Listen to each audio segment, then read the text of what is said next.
We are back from our break. That has fallen off crazy. Go to his, just look at his I mean, we're not doing better. He's just doing worse. How do I say this without giving y'all crazy ammo to continue the jokes that you already give me? Sometimes you have to just be honest. Okay. A Hollywood would manage a car wreck if it was really profitable. It's really a deeper issue. We're still hurting from slavery. Hey, Ole, you're on the Homeroom University Patreon right now. Ole. Everybody's here. I feel like we need like a boo. Yeah, the only time Tone ever got, like, I ever seen Tone angry was when I called him gay. It was one day because like my girl had just cheated and so we was playing the game and that shit. Oh, like, you didn't win. This is just convenient. I haven't lied like this in so long. Yeah. And like kept it up. I felt stupid. Let's just say if it was low ticket sales, that's still up to cancel, right? And I'm like, do any of these even qualify for this? Yeah. No. How much longer until she's just done with the WNBA? What is this? I don't know. I don't know if she, I don't know. Nothing bad has that many views that go on. No. Nothing bad. Something bad. No, I don't believe that at all. I'm really dunking on niggas this episode, but I don't give a I mean, it's whatever. Bum beat 'em, people. Welcome back to another installment of the Homeroom University podcast. You see, this is the podcast about your favorite podcast. Where niggas sick. Yeah, when niggas choking. It's crazy. I thought it was AJ that was choking.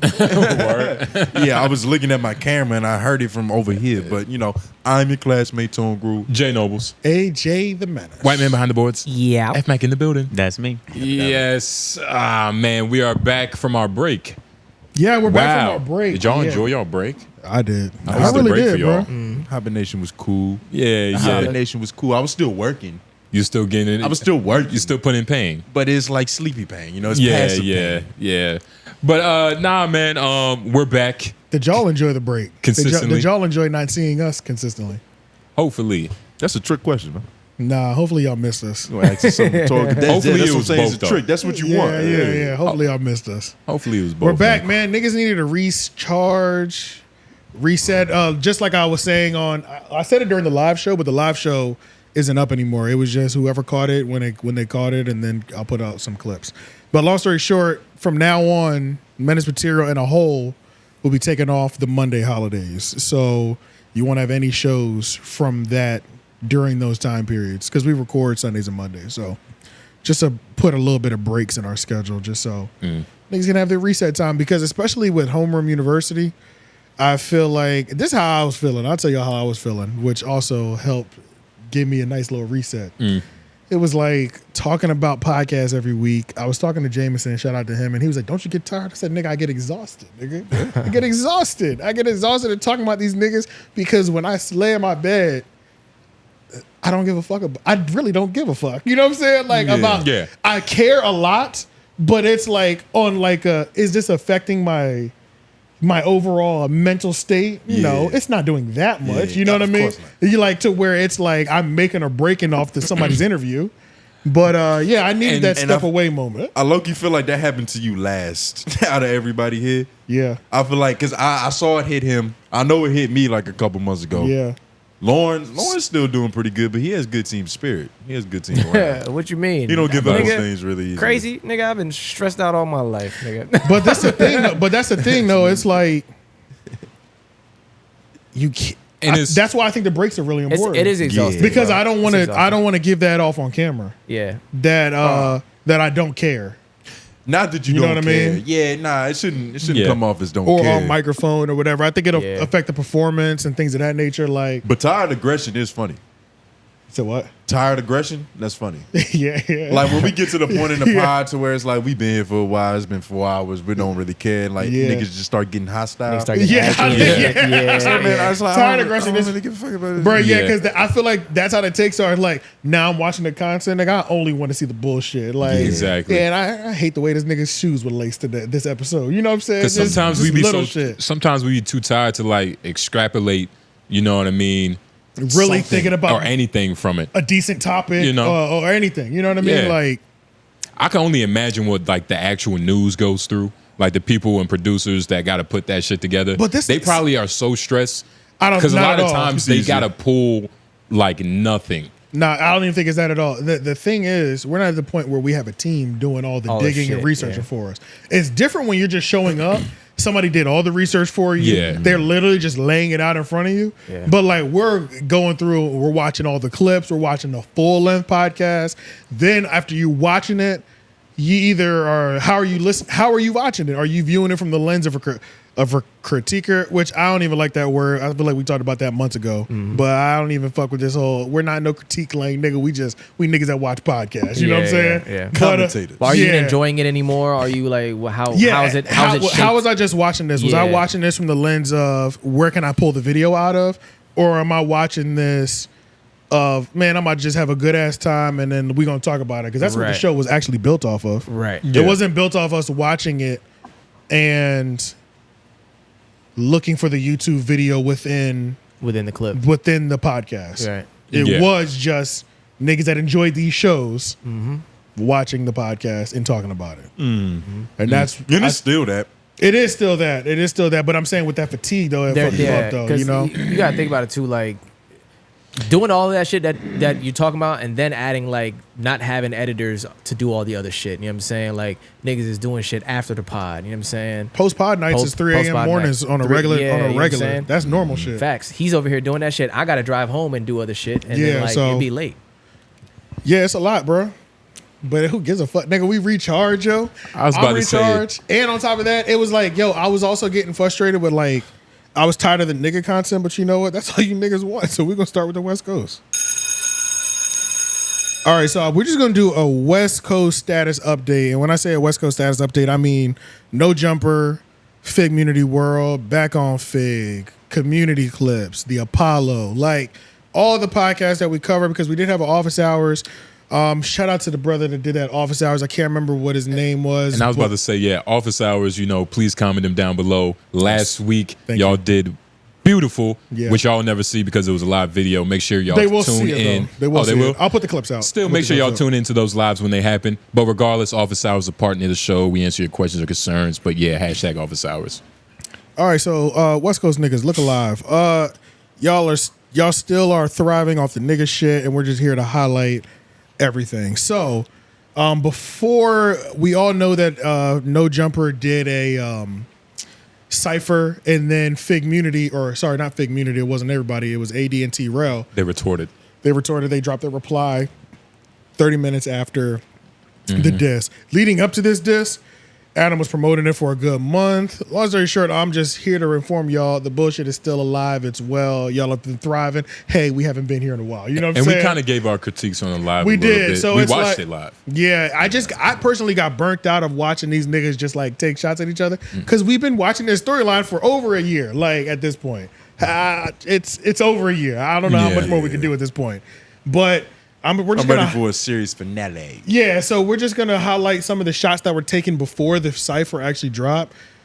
AD said something on community clips. I can't 100% remember, but Adam had savage replies, and this was it. And then we'll jump over. We're gonna skip the cipher, but I will go ahead. Okay, I got you. Yeah. Let me just take a moment to say this: the most awkward thing I may have ever seen on a podcast was thirsty ass 4-joke having ass AD trying to get off on the 22 stir and accuse me of teen sniping while he's sitting right next to fucking Jeffrey Epstein himself, T-Rel, who we all know escorted on a private jet an underage Kylie Jenner to another country. Did he have sex with her? We don't necessarily know, but I mean, this is just a weird joke to make given the context, especially when AD fully knows that I have never slept with the girl in question. The girl from Canada, I did not even meet her until she was 19. So AD is now so thirsty for some kind of joke to get off on the 22 stir that he's going to throw this fake narrative out there. Here's a question. Why'd you never say anything about that when you were working at No Jumper, when that was a hot topic that people were going off on? And even when you left No Jumper, it's been like a year and a half and you never made that kind of joke before. You want to know why? It's because we've really got under his skin. No, we got under his skin with the fucking the stream sniping allegations because I think that Pun is on his ass because he used the Figg card. This is what, like, people sent me enough clips that I was able to figure this out. He used the Figg card to go to New York, and so from the perspective of Pun and the other dudes, the trip exactly, he scammed his home company. That's crazy. Because if you go out there to do appearances on other podcasts and stuff, how is that going to benefit the brand itself when nobody does any content with you? Promotion. Now, here's the important. T-Rail was there. Yes, but they didn't go on. They didn't do any content the whole time they were there. So they basically just went on vacation and billed it to Pun and Duno and Smack and everybody else who's part of that LLC, assuming that that's how it works. I don't think they got the LLC. I don't think. Well, however that may have been structured, yes. But either way, if you were Pun, it's an S corp. To like, be fair, somebody sent me a clip of Pun like being mad, like really kind of like egging it on. So yeah, as you can see, he's kind of exposing some things that are happening. What they were referring to was AD and T-Rail. They went out to New York and did kind of like a tour where, content-wise, all I saw them pop up was on Kai's stream. Yeah, but he's still big. Yeah, it was just still big. Adam tried to say that academics wouldn't do content with him. Academics was like, nigga, you know that's not true. So yeah, that's besides the point. Long story short, the cipher comes out after this. Sharpe is not on the cipher. Sharpe did a stream talking about why he wasn't. I didn't watch it. He just wasn't there. Was it necessary? He just wasn't there. It wasn't necessary. There was no point. I don't care. I really don't care what the. I feel like Sharpe would have cut the beat off and started some spoken word. Yeah, just spoke. Yeah, hey, yo, DJ, cut the beat. Slam poetry, nigga. Just start snapping. That would have been hilarious, actually. But yeah, man. So there's also rumors that Sharpe. There's also rumors that Sharpe is had his pay cut. So whatever the original agreement and like contact, whatever the original agreement was, like percentage wise that he was getting paid from No Jumper for the performance of his videos, apparently they've like Adam has like reneged on that contract initial agreement, and he's got his pay slowed, doctors, and on top of that, he's not even showing up there that often anyway. So you're already not there nearly as much, and you're which happened first. The pay or the absence, because the absence probably first, and then it was like, well, since you're not here full time, is a nice. That's if it's true, because this is still a rumor. I think AD said this. It's all speculation. But Sharpe would never leave though, right? No matter the pay cut. Sharpe was standing on business so hard for them, but it doesn't seem like there's nearly as much Sharpe solidarity. Yeah. With the No Jumper crew and Sharpe. But he was standing on business the loudest, and at one point, towards the end when shit was bad and shit like that. Him not being at the cipher is kind of strange, though. Sharpe gets the same number as us, too, though. Like, Sharpe's YouTube channel, we're actually on the same exact level now. It's pretty crazy. That nigga has fallen off crazy. Go to his, just look at his shit. I mean, we're not doing better. He's just doing worse. Yeah, you suck, Sharpe. Yeah. You ass, nigga. So, yeah, we're all on the same page now. Hey, La Familia. But yeah, so he looking real familiar right there. Pimp, hooray! Yeah, nah, yeah. So it's interesting. Wait, is that him talking about it? Probably, but it's okay because there's so many other things that we have to get into. I'm really trying to run through this.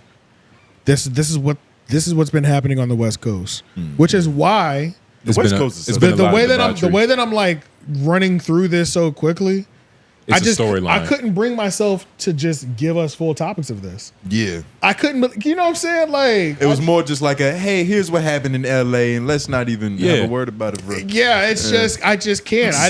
I don't want to keep highlighting shit that I thought might have been goofy towards people I fuck with. It's like, I do think it's funny that LA niggas keep using pedo allegations as a punchline against niggas. Yeah. Like, what's the age of consent in LA to where they're just shaming niggas everywhere else? That shit must be like 33. It is. No. It's because Adam's famous story surrounding it. It's just like with the Kendrick thing, like throwing it at Drake. I see what you're saying. It just seemed like it's an easy punchline for LA. It seemed like that's what it seems like everybody has that in their back pocket. You know, like I never even heard of that for T-Rail. Like, nigga, where did you have that? That is a good point because Kiki, AD's brother, he's also been hit with those allegations as well too, and has a weird case surrounding it. So it's like, that is interesting. Actually. A strange case. I think that's the most effective way to get a nigga up out the way. Especially when you say he has a PDF. Especially when you're talking about like public figures. That's what I'm saying, yeah. The only way to destroy niggas is to just destroy his character. You really, and you know what I mean? What does it better than PDF allegations? Nothing really. Yeah, nah. Because beating up your bitch, I don't think people care for real. Like they care when it's happening, but like unless there's like Rihanna Videos pictures and shit? or video, like Diddy and shit. it's gonna pretty much go away. Yeah, if there's no video. And sadly, even with like a grape or essay situation, there'll be Those dudes kinda go that'll away. wait to like have an opinion on that. But like, no kid has ever lied on the stand about some shit like that, famously. Unless you count Michael Jackson. Yeah, but I say that Michael Jackson. And I don't even know who to believe in that situation because that's crazy in itself. Don't do that. That's crazy in itself. Yeah. But usually when you say that you victimize kids, like nobody argues against that. Like we just roll with it. You just believe it. Like just roll with it. Yeah. Yeah, that's a fact. And there's been a lot of that going on. Like, have y'all heard about Dr. Disrespect? Oh yeah, I've been hearing I about that. have. It's like a whole situation. Yeah. We should have all like done our research. Yeah, we should. I vaguely know about it. I didn't know who he was, so You didn't know who he was? I didn't, so I didn't go deeper into it. But I did keep seeing that shit pop up though. If it's still time, we might talk about it because I Yeah, know maybe it's towards the back different. end, But yeah. it's crazy because like Dr. Disrespect is like the god of streaming. Okay. Like he's like essentially the grandfather. He's been there for a long time, Yeah. playing the character. I'm not gonna lie, the character funny as shit. The Dr. Disrespect That character. disrespect character funny as shit. Okay. But you know, that's white news. We're talking about nigga news right now. Yeah, let's get the We're gonna lose niggas our what they nigga need. viewers. All right, so let's see what else happens. The Figg tour canceled. They were supposed to do a tour. I think it was like 5 or 6 cities. Yeah. And it was like LA. I think LA was obviously on there, but Atlanta was on there because I considered like going to the Atlanta one because I was like, I do be needing to go there more often, and it was like, well, if Figg is gonna be there, maybe I'll link up. You know, it's a 6-hour drive, and then they had one in Texas, maybe one in New York, but they canceled all the shows. That does not look good, right? You know that doesn't look good, and it's weird, you know, and regardless of I don't think we ever got a real answer on what it was, but we got these like little snippets where like they just throwing shots. Yeah, like T-Real blames Pun for canceling all the shows. You know, like we can watch that though. But you can't put this on and the screen. way he was describing it was kind of weird. Like we might have to play it first, but it was still strange. Like I don't even know if you. I can't even piece together a theory on what it was. Yeah. I can definitely. I feel like no matter what, low ticket sales is attributed to that. But then there was also like. They made it alluded or made it seem like Pun had a janky promoter situation too, which I don't know nothing about that either. So that's what I don't know. Like he tried to sneak some on the back end. On some shit, on some Whack 100 shit, which is kind of funny but I feel like I heard Whack 100 like mention he does shit like that all the time. Like that's how you think he's yes, right? Yeah. Some call it extortion, AJ. right. All right, let's listen to this. Underdog, you know what I mean? You feel me? The brand new sponsor, man, from Figg Community World. You feel me? Back on Figg. Make sure you go download the app right now. You feel me? And use our code BOF and FMW. Don't worry about nothing, but use our code BOF. You know what I'm saying? Yeah. Shout out to Underdog, man. We finna be doing a whole lot of shit for this month. And shout out to Pun. You feel me? For canceling all the shows. Oh yeah, come get on the mic because they want to know. Pun did it. Pun did it. What? Pun canceled all the shows. It's his fault. Oh, okay. He did it. I'll take it. No, he did it. Why you do like? I was like, we woke up one day and then the shows was canceled, and I was like, what? He did the shows and then he canceled. That's on Pun, because that's not on me. That's not on AD. That's not on Duno. That's not on Smack. It's on that nigga. You know what I'm saying? No, you know what I'm saying? They got right in my chat, nigga, talking about nigga, what did the shows? Welcome for to get refunded. What happened? You know what I'm saying? And I'm like, that's that nigga Pun fault. You know what I'm saying? That's not my fault. I don't know what he did. He was trying to do some shady business. He probably was trying to. It didn't go through. He's trying to scam us good. It didn't go through. The nigga Pun trying to scam us though. And niggas figured it out though. I ain't even gonna lie to y'all. Pun tried to scam us. You tried to scam us, guys. I like that. You tried to scam us, and niggas wasn't going for it. Dude, I was like, oh no, this ain't it. You know what I'm saying? We were like, fuck it. We had to all, you know what I'm saying, get in there as a community. Be like, hey, now that's it. AD. Whatever happened, something didn't look right about that shit. And niggas called it out. yeah. Sound like Duno was the main one. Yeah. But they also don't sound upset that it happened. Right. That's why it's kind of hard to judge it because like that's why it's hard to stand on anything. I feel like we in this room could easily make that joke about you satirically. You know what I mean? Like AJ, like he just canceled all the shit and have it not be nothing. But at the same time, we literally all do it to each other. But the way that Punch responded though, like anytime a nigga says negative, something really happened. He's lying. And I'm not gonna lie, 80's face, and 80's face. I like let's run that shit. Did you see 80's face? He had the whole.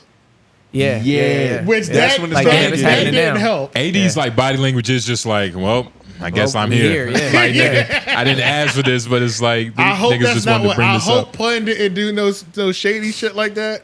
It's preemptive. Like niggas is still going through it right now. They still even in the was, moment trying to figure it out. Let's just say if it shouldn't have been on camera yet. Let's just say if it was low ticket sales, that's still fucked up to cancel, right? I think 100%. I do think that. Like, I think even if it's always- low ticket sales, you need to go. Like, especially because they're big enough for it. Like why aren't they? big- They should be successful. Like, you know what I mean? Like, Well, if 85 South is doing what they're doing, there's That's no reason really why. different. Like, it's, I would agree with it's that. a difference, but they both have their niche and their audience, and they both And we adhere also- to and we- that. They and may may- have and been maybe this- nervous though. possibly, but then I think this is just a testament of how that West Coast shit is. How that West Coast is really just that West Coast bubble. If they had suffering ticket sales, because 85 South is different because they're national comedians. These jokes land in every country and every city and back. You know what I mean? Like, And not in terms of like the success is going to be different because it's like Carlos Miller, Chico Bean, DC Young Fly, like that's already a staple. But in terms of like them being successful, like they shouldn't have a problem with low ticket sales. I think it's a possibility. I don't think it's off the table. I don't. Is that? And how well do you think that they would have done at the door?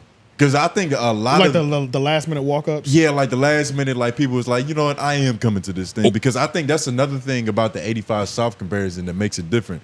To where it's like 85 South feels like must see TV. Yeah, like if they're coming to your city, it's like I have to get my ticket. now. That's how it feels. It's always felt there like may that. not be any tickets, so That's let a me whole fact, woo. Maybe they're facing a situation to where like their popularity is there enough to have a show, but the whole pre-ticket sales and all that, it might be a bunch of niggas at the door. But with what you just said, that's not without any reason. Like there was a bunch of periods of times where they was on tour and they wasn't doing big ass theaters. Like 85 South was doing like little theaters and they worked their way up. Book but the you venue have relevant to you the- have to like exactly. Yeah. You have to book in your budget, nigga. So there's like in music, right? In music, Book in your budget. In music, there's a successful thing that like you would want to position yourself in terms of like building your value, as an independent artist to a company or a record label, right? So if you can tell any company or record label, and I think the same would apply to us to a certain extent for a live podcast. If you can do 5 cities, 200 tickets in each cities, that shows serious buying power and Everything. that says a lot to that's being really small Hustle. but at the same people will put thousands to millions behind somebody who can do that by themselves. Yeah, because it's not an easy You're doing feat. that with like not the best marketing, not the best. You're doing for it with really not getting the word best spread. anything essentially. Yeah, so the if you best can- that you can do. So if you can even accomplish that, that makes sense. That means a lot to anybody like looking at you like, we just came off a 5-city tour. Each store was we make sure we pick 200-person venues so that we can say we did 200 packed it out. tickets. Yep. It was all 5 sold out, 200 in each city, and we sold merch or whatever. Like you showed them all the accomplishments. So I think it's good that I think it would be good that they would build themselves up to that. It seemed like that's how they framed it because they only had about 5 or 6 cities. Right. And for us, like, say, Where were they? Do you know? I know one was Atlanta and I know one was Houston, or it might have been Dallas or something, somewhere in Texas. But then obviously I think there was one in LA. See, normally they this, wasn't gonna do it like the Probably West a Coast New York chilling one. circuit. and there's probably a New York one. Yeah. So like normally the city you live in is a gimme. So for us, we only need to do that in 4 cities. We're gonna do 200 tickets here. We've done. Me Right. and Lauren have done that Yeah. on some rap and shit. So Yeah. we can do 200 tickets in Raleigh. Charlotte will probably be our easy number 2. Nigga, Raleigh, And then Charlotte, Durham, like New York will be our next market. Except yeah, Ulan. Yeah, so except your line, Chill out. So yeah, I think if you're going off of that like meter, I don't know, but it looked like there might have been some funny shit going on too. So you never know. A lot of people commented on it though, like Mac Wop commented on it as well. Like during that, I think I put it in there. yeah. Yeah. shout out to Matt Wop too. I was just talking to Matt Wop a couple days ago. He hooked me up with somebody, sent us some information to help all of us out. Yeah, yeah. So Shout out to the good brother. Shout out to that good Shout out brother, to Matt that good Wop. brother. Even if I was them niggas, if it was like due to low ticket sales or if they deemed the ticket sales low, I feel they still should have put up, did the look, fuck with the people that's there right now, because this is all for emotion, bruh. All you gotta do is keep pushing. That shit ain't gonna always be that way. You get what I'm saying? So you gotta appreciate them moments too of the journey. If like to be 100 with niggas, man. I remember stages when we started this shit, nigga, it wasn't nobody out there, wasn't cracking. You just gotta keep going, keep doing your shit. Like real shit, to be honest. Yeah, so that's some real shit. Wise pretty much. words from the Mac. Outside of that, staying on the Figg Community World side, the tour got canceled. They dropped the dish records. I would say optic-wise, in terms of like virality, Adam won off of virality. In terms of like reach, that freestyle went the furthest. His verse went the furthest. And it wasn't like it was bad, but Adam is now currently off celebrating the win of that, and he's now on tour in Atlanta. He looked like he's gonna be popping up on Cam Newton's show. Excuse me. Which is a crazy meetup. Which is a crazy link up. Yeah. And then I know That's before a crazy outfit. And I remember before he had just said that he finished. He's in YSL Woody. We can pull that one up next. YSL Woody, who's probably one of the hottest rats right now. You know what I mean? Like, oh yeah. So like that's a great look. And YSL Woody is living like a guy who knows he's gonna die soon. Bro, it's like this nigga is really fucking living right now, bro. YSL Woody is everywhere, and he's bringing Charleston White click numbers. 300,000 to 1 million people are definitely. 300,000 are clicking this shit. Yeah, for sure in the first 24 to 48 hours. So. Adam's out here chilling in Atlanta for real with Brick Baby, Lush. I think it's just Brick Baby and Lush. It might be some other people with him. I just can't remember, but I know Brick Baby 100% is with him. Remo is out there as well. Mm-hmm. Flacco is not there, but yeah, he's out. Just play this a little bit. I guess. You want to play it? Okay. Yeah, let's show Adam celebrating his wins on tour right now. Hold the clutch in. What's that? What's that? I hold this. He's gonna run you over, Hurley. Wait. So how do I get going? Take these out the clip. Oh. So Adam is really outside, just having a good old time, living the ghetto lifestyle, man. Just really dabbling in this nigga culture. You know what I'm saying? It's crazy how this is what Meek Mill feel like. It's crazy. It feels like his first time riding a 4-wheeler. Yeah, and then he was in the strip club. Young Dro brought him out. On stage, I think we might have to keep this mute just because he is playing shoulder lean right now. Oh, he's playing shoulder lean? Yeah, so we might have to keep it mute, but we can at least show. Yeah, we can afford that hit. Straight. Yeah. You know what they're saying. As a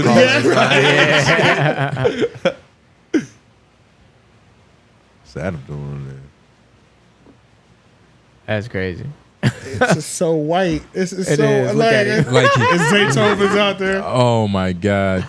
Like niggas really on tour right now, having a good like old time in Atlanta, man. Yo, like a zoo exhibit. Adam, they're trying to make Adam the token white boy. I mean, they didn't try. They accomplished. For sure. He's out there. Also, Kai Cenat. I think Kai Cenat was at this thing, like this venue or whatever. This place. Because they have a picture. He put a picture on his story, took a picture with Kai Cenat. He chill with anybody white? I don't think there's any white people of importance in Atlanta. Is there? No. Come on, there's got to be. Maybe like Tyler Perry's gay secretary or something. Yeah. He'd be black. Nah, he'd probably be white. Actually, he probably would be probably white. be white. You're right. Yeah. I don't think Tyler Perry would put a black person in that position. Because you would push you pimping them pain stories to us and laying down with a white man. Yeah. That sounds about right. Gross. That's like niggas. Niggas do the same shit. I was about to say. Niggas be outside fighting the power. Only but the worst of but us, got a though. pink toe in the bag. We got that rabbit foot on that keychain, nigga. For sure. That's a whole fact. Niggas do the same shit. So, yeah, if Tyler Perry is gay, he's definitely fuck a white man. like Tyler. Him and Tyler the Creator like the same niggas. Oh my God. Oh, you can Tyler the Creator fuck with white boys. Yeah. What is this? Trevor quit. Trevor quit. That's right. T-Rail lost Trevor. Yeah, I saw that. T-Rail did what? Lost Trevor, the videographer. Yeah, to a better job. Oh, I thought you meant like he passed. I was about to say, damn, man. No, he didn't die. And T-Row, he felt kind of he felt a little sad about it. I think that was their main and primary editor because they didn't have any backups. I remember even when we were out there, they were saying they need more Trevors because it's too much work. You know what I mean? Like too much of a workload. And you know when you're good when like you're overworking underpaid. You're overworking. You know what I mean? And it's like they need more of you. I don't know if he's underpaid, but that would be the phrase to say: overworking, underpaid, something like that. You know what I mean? You think he was overpaid? I don't know. Niggas I honestly don't know. leave It sounds like situations. I can't remember who gives a fuck where Trevor got a job at, honestly. But I think it sounds like he got a job. I think he said it was for. It felt like a big production company. It felt like benefits were attached to it. He left them for Sony. He ended up some shit like that. It was some shit like that. Like low this nigga work at Paramount. He ended up getting another apartment. But it felt like the whole time. But it definitely felt like benefits are included in that. And he's a W-2 and not a W-9 anymore. I was about to say he finally get health that's insurance. That's how it felt. It felt like that. Okay. It felt like his kids got dental insurance. It felt like insurance. Okay. Yeah. That's how the position level up felt. Damn. Yeah. Which that's not. W-9 is not a bad thing, but you know that W-2 is powerful. You know, like that's why, like even on that Diddy rant, what was that Diddy rant? It was that Rick Ross song. But long story short, he was saying these niggas is forget like they can't even pay their taxes. Like these niggas, their employees don't have health benefits. I was like, damn, that's some plain shit to say. That's like, some bullshit. That is bullshit, nigga. Like. Yeah. Get your niggas dental or just insurance. It's serious. That's serious, bro. Without that shit costs a lot, cheap, bro. I think Vlad's employees got insurance. Yeah, and if you got like free dental, you got a nice boss and a nice company. Yeah, because dental is one of those things where you might as well just dental get it and yourself. health. Well, if you have dental's cheaper than health. Yeah, dental's cheaper than health. But if Dental's you have cheaper than health. But if you have it cheap, then you definitely have some good. You have a big company. Yes, you got a huge. The cheaper the lower you're coming out of pocket, the better the insurance is. Yeah. But yeah, I think Vlad running them type of companies. He got like 20 people on staff, but they're like 401k type shit. You know what I mean? Like that's some bullshit for real. Yeah. Like for real. And that's really all you need: 20 good paid people. That's a fact. Yeah, that's a fact. You know And I what I'm remember Vlad was even talking about how there was somebody who. Excuse me. There was somebody that he had that was great. He left them for like 4 or 5 years though because another company paid him more, and he was like, I just had to offer him more because he's so good for my company. You know what I'm saying? Like, and paying your employees correctly. So that's or well or whatever. That's all good things. But yeah, outside of that, we don't have to listen to that clip. 𝙿𝙾𝚃 is at Figg Community now doing them little daytime streams, and 𝙿𝙾𝚃 also never dropped a lawsuit. So 𝙿𝙾𝚃's he's a liar and a nigger, man. You know what I'm saying? I don't know. He never dropped a lawsuit. He never dropped a lawsuit, man. The lawyer was like, "This case is too sassy." Yeah, so then nothing fucking happened with that. So honestly, I think that's a decent wrap up of the West Coast. 𝙿𝙾𝚃 was probably trying to get himself in a movie or something. Shit. I know I kind of talked a lot on that. I just wanted to kind of burn through it so we could just get all that behind us, so we can just start sprinkling it again. Nah, I feel you. I feel you. But yeah, Adam never seemed worried about this. Yeah. Adam never seemed truly worried, so this kind of makes sense. Truly worried about what? Truly worried about the threat that was 𝙿𝙾𝚃 Mustard. That's his name, man. 𝙿𝙾𝚃. 𝙿𝙾𝚃 Paul. Oh, okay. 𝙿𝙾𝚃 and Mustard is actually the same shit. Like they're like synonyms. Oh yeah, that's what fucked me up. Yeah. The seasonings. Yeah, but I guess that's it, man.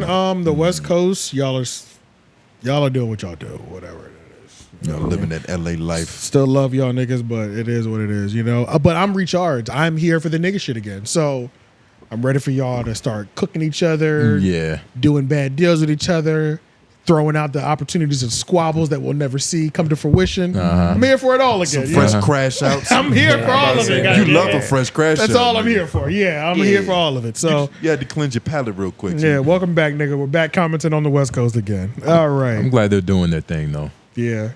All right, let's get to some stupid shit. Awesome. Tuah. Yeah. The girl Tuah is officially, of course, she's starting a podcast, ladies and gentlemen. And I think we should watch the promo because I don't think she's not signed to any company or anything right now. So we're still in that window to where I think we can get away with this. But I'm gonna be real with y'all. I think a Happy Dad sponsorship is coming by episode 6. Oh, yeah, either that or I take that back. or Prime. Episode 4. Either that or a Miller Lite Or Prime. Or they gonna drop that Prime. new Prime. Prime Or is the Prime. one. Yeah. So okay, where I'm going. I'm going number 1. I'm going. You can go full screen with this actually, but number 1, I'm going. Happy Dad will be the first. But I think they Number might try to 2, launch a new product with her. Number 2, Like introduce. and it's crazy I don't think because she got. I don't think she got enough clout the for that. though. stepsis. That shit would go crazy. Ooh, that'll go. That shit would go stupid. That's what I'm saying. Or just like the hot. They Happy gotta Mom. they gotta use the Tuah thing, the 2 thing. Yeah. But, Yo. you know, but something. if they you know? push Happy Mom with this, that would be crazy. that would be be a crazy. bad precedent. Your mom And was she hot has to tour, nigga. she has to promote it. I was about to say, what if she's pregnant also while she's doing it? But she can't be pregnant because this is alcohol. Yo, Like, the oh, week yeah. when she went on Bill Maher, you specifically was like, nigga, I would never watch her podcast. That shit would be ass. I couldn't even see I'm it. sure it would be ass, but the name of this podcast, I thought it was. I didn't see it coming, which is fucked up. But I was like, that was good because I feel like we low key were guessing podcast names, and it might have been like a small bit that a we didn't small really bit. like. You know what But I mean? was like, how did we not stumble on this shit? You know what I'm saying? But Because we let's- didn't really care. Yeah, that's really part what it of the comes problem. down to. But let's watch this. We had to take a week off to start camping. Oh wait, real quick. Happy Dad, Prime, Celsius. Okay, within 4 weeks, one of them. No tampon curse. Y'all really thought I was done? I'm just getting started, baby. I'm Haley Welch. A little while ago, my life took a complete left turn and it changed forever. And along the way, I've realized that everybody's entitled to their own opinion. Well, now it's my time to talk. Check out my podcast every week, Talk Tuah, where I'm sitting down with the coolest guests and having actual conversations with them. Talk to. And I like how she said like actual conversation so people can take her serious.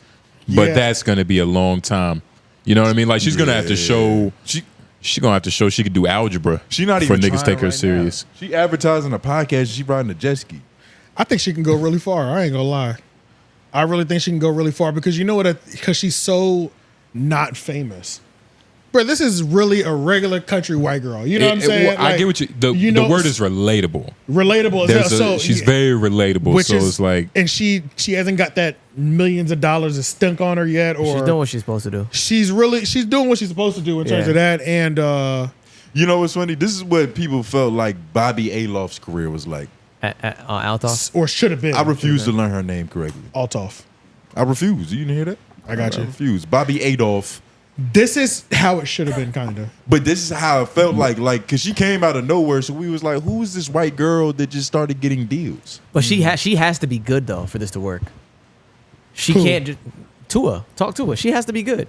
Does she she? can't. I don't know. She doesn't. I think Does she she? has to be good, bro. I She think- didn't even I have think to if be she doesn't, good. if she's not good, it's a flash in the pan like everything else, bro. No, I think no. I'm saying she's proven. She's done like 25 podcasts, and I've probably seen like 4 of them. At least like clips, not the full thing, but like several clips. I'm like, bro, she can hold a conversation. She's Yeah, like, but can she host one? yeah, and that's the That's thing. But That's I true, will though. say Yeah, to that's your different. point, But- I will say if Yeah, I you guess so. can survive, Yeah, that's true. like 20 media runs, you definitely have the voice and the She went audience. to a lot of places, but though. also But these people like also- she oh still wait, has but even to on be. on the Okay. Bill Maher, sorry, No, what? Even on the Bill Maher shit, he sucked. It wasn't really guiding it, and she was kind of pushing conversation too. She was didn't not- suck. he- He was no. a little creepy. It's Yeah, a okay. difference. He was creepy. He did his job and carried the conversation, but creepy. he was just a little creepy. Yeah, it was That's creepy. what- That's all it was. And white women have no North Star. What? Nothing to guide off. Nothing. White dudes, they got Joe Rogan. It's They got good. Call Her Well, Daddy. I wouldn't say that's Nah, true. well, I don't feel like What are you talking about? Alex I don't Christmas? feel like Yeah. she connects enough to the Clearly she every does. woman. I was about you gotta To understand, the right? every Like woman, like I feel like she.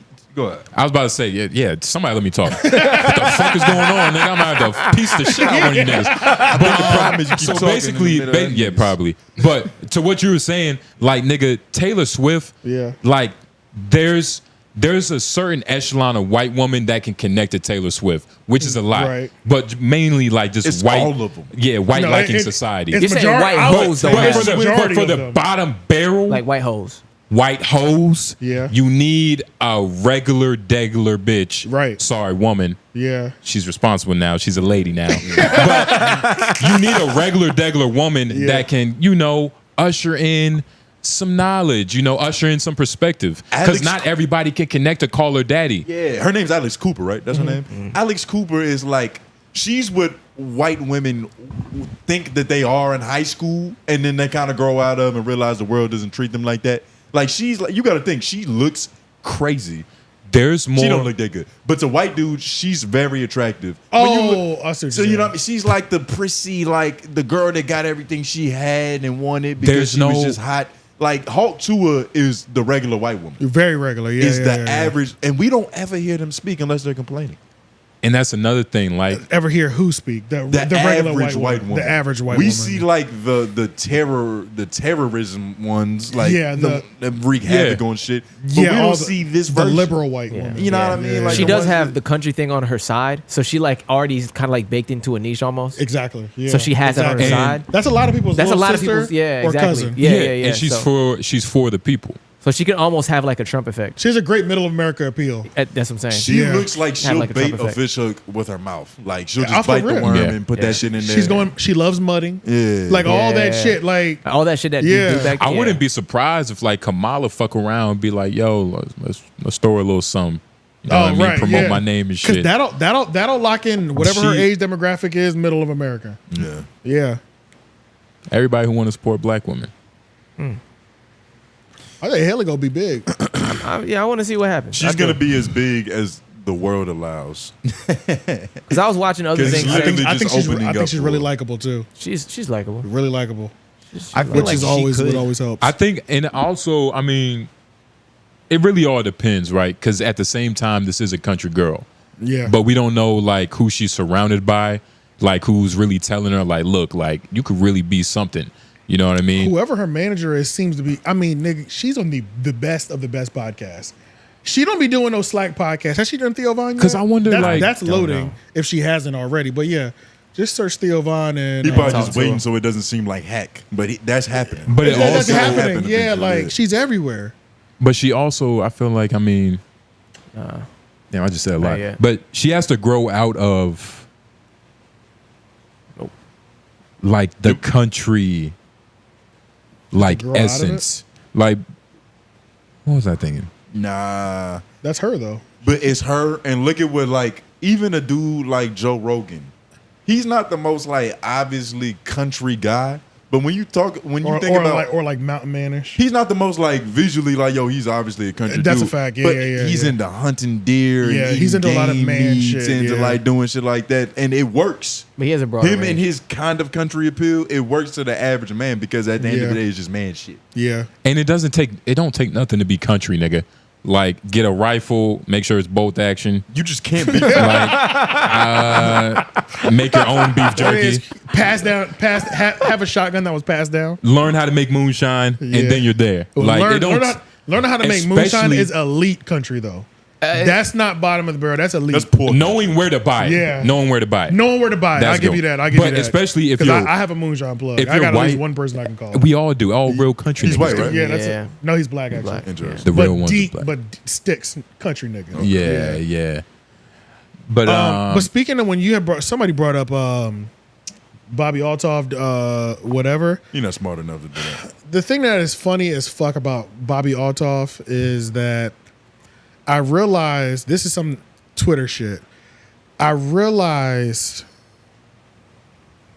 how do I say this without sounding crazy? How do I say this without giving y'all crazy ammo to continue the jokes that you already give me? Sometimes you have to just be honest. Okay. And just, okay. You have to be honest and where the chips you preparing for something that never even happened yet. That's fine. Okay. I'm excited now though because I wasn't expecting this. This is the thing with Bobby Altolph that like drives me crazy. I think it's fantastic.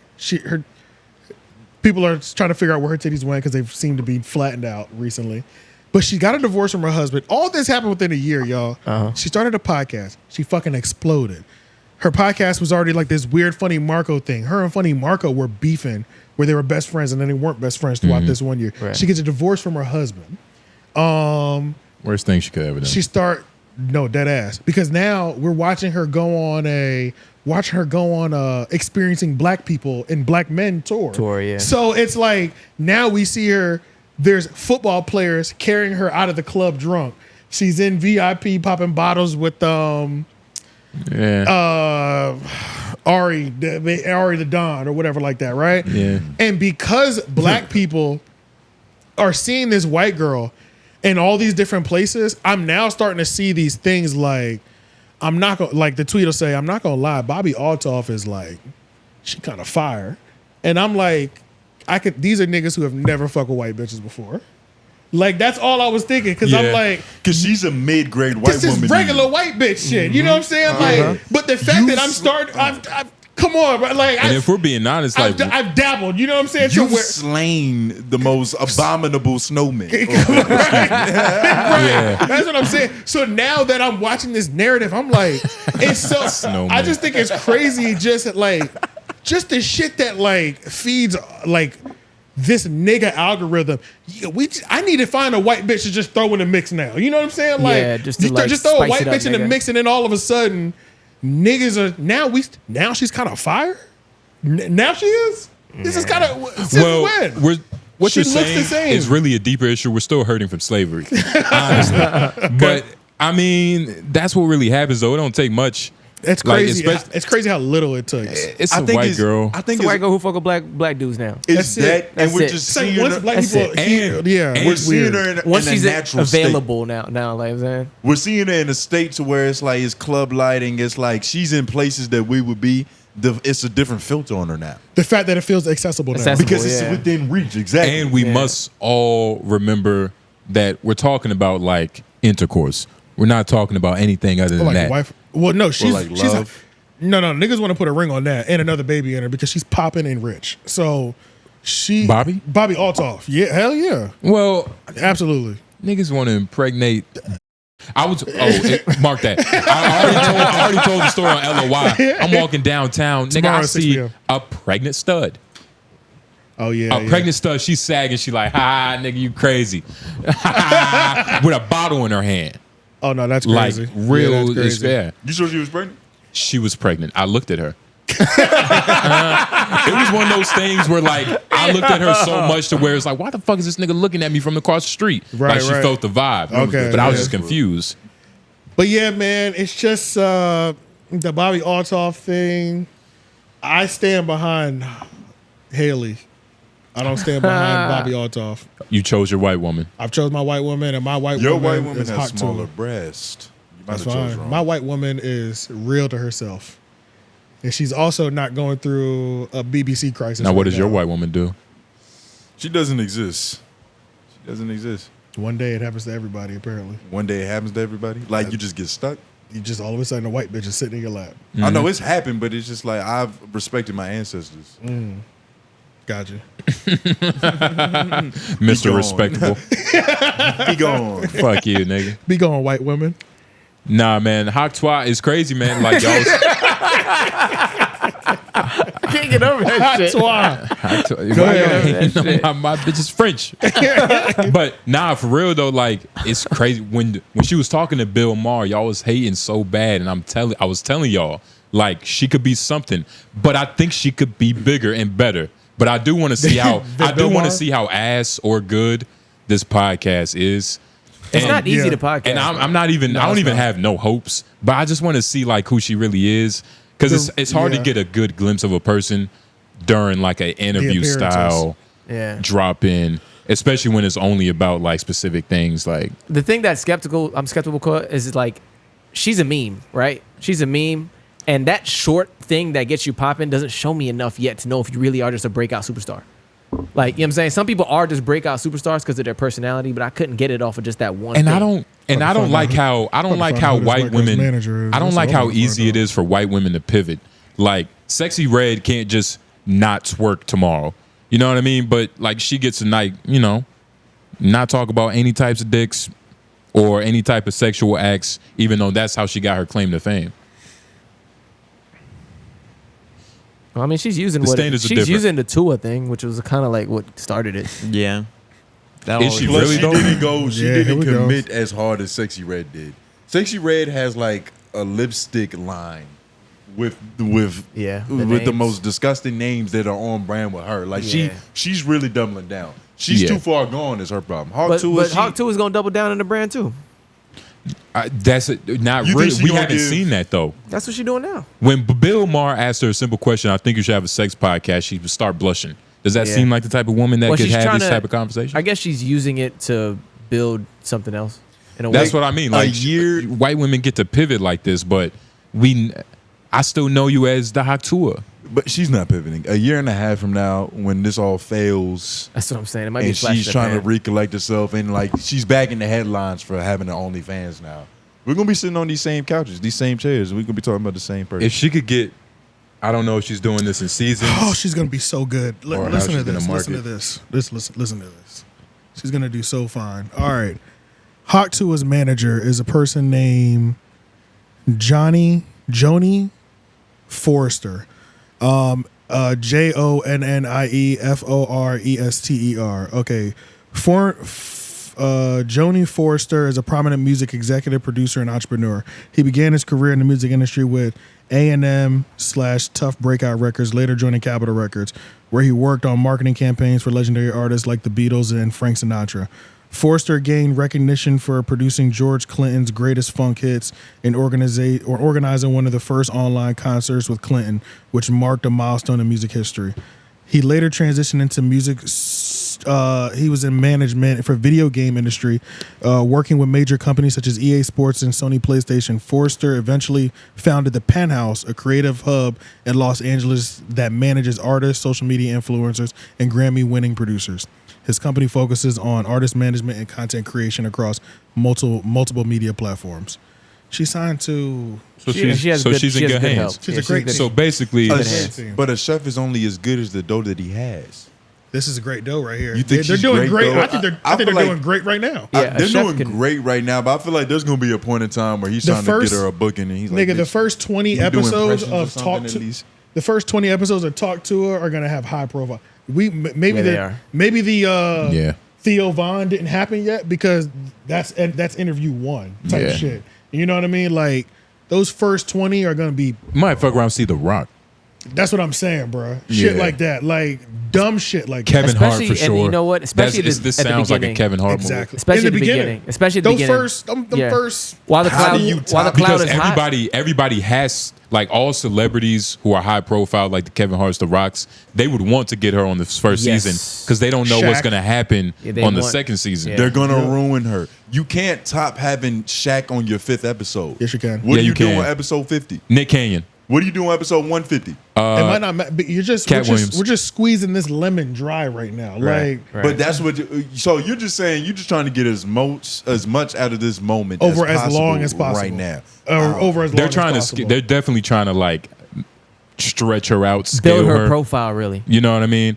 And they still might be trying to figure out what are we going to And say is her skill. the best, They might be trying to figure that out or training her in what her skill will be. the best medium Which to market yourself is a podcast. It's the best, yeah. So it's like, Yeah. that's the best medium to market yourself now. And what you just said could be potentially one of the most like fucked up things about this, to where it's like, what you said he was messing with the Beatles. Like, what was one of the legendary groups? George Clinton, Frank Sinatra. This is kind of crazy. That's why that part is a little confusing. Frank Sinatra. How old is this nigga? The difference between Frank Sinatra, Yeah. the Beatles, and then Sony and PlayStation is crazy. So And why is he? I don't know. You How don't tapped in go. yesterday? Go to Penthouse? Johnny Foster. Do you Penthouse, go yeah. from the Beatles See what he to looks the like. 𝙿𝙾𝚃𝚃 girl? Oh no way he was around with Frank Sinatra. This No. nigga was 14. All right, let's see. This is the same thing you were reading, right? Kind of. Oh, this is what I was reading. Yeah.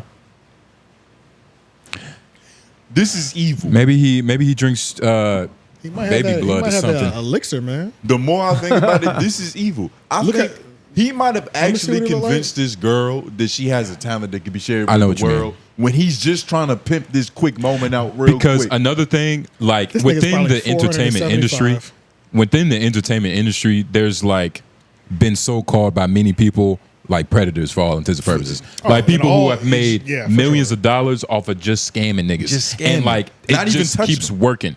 Oh, so yeah. this could be a possibility, but This is exactly I what's also, I don't think it's white women, bruh. Like, they be getting lucky with shit like this. they Oh, do get for lucky. sure. They be getting lucky can with definitely shit get like blessed this. They get this, lucky, yeah. but they get used too.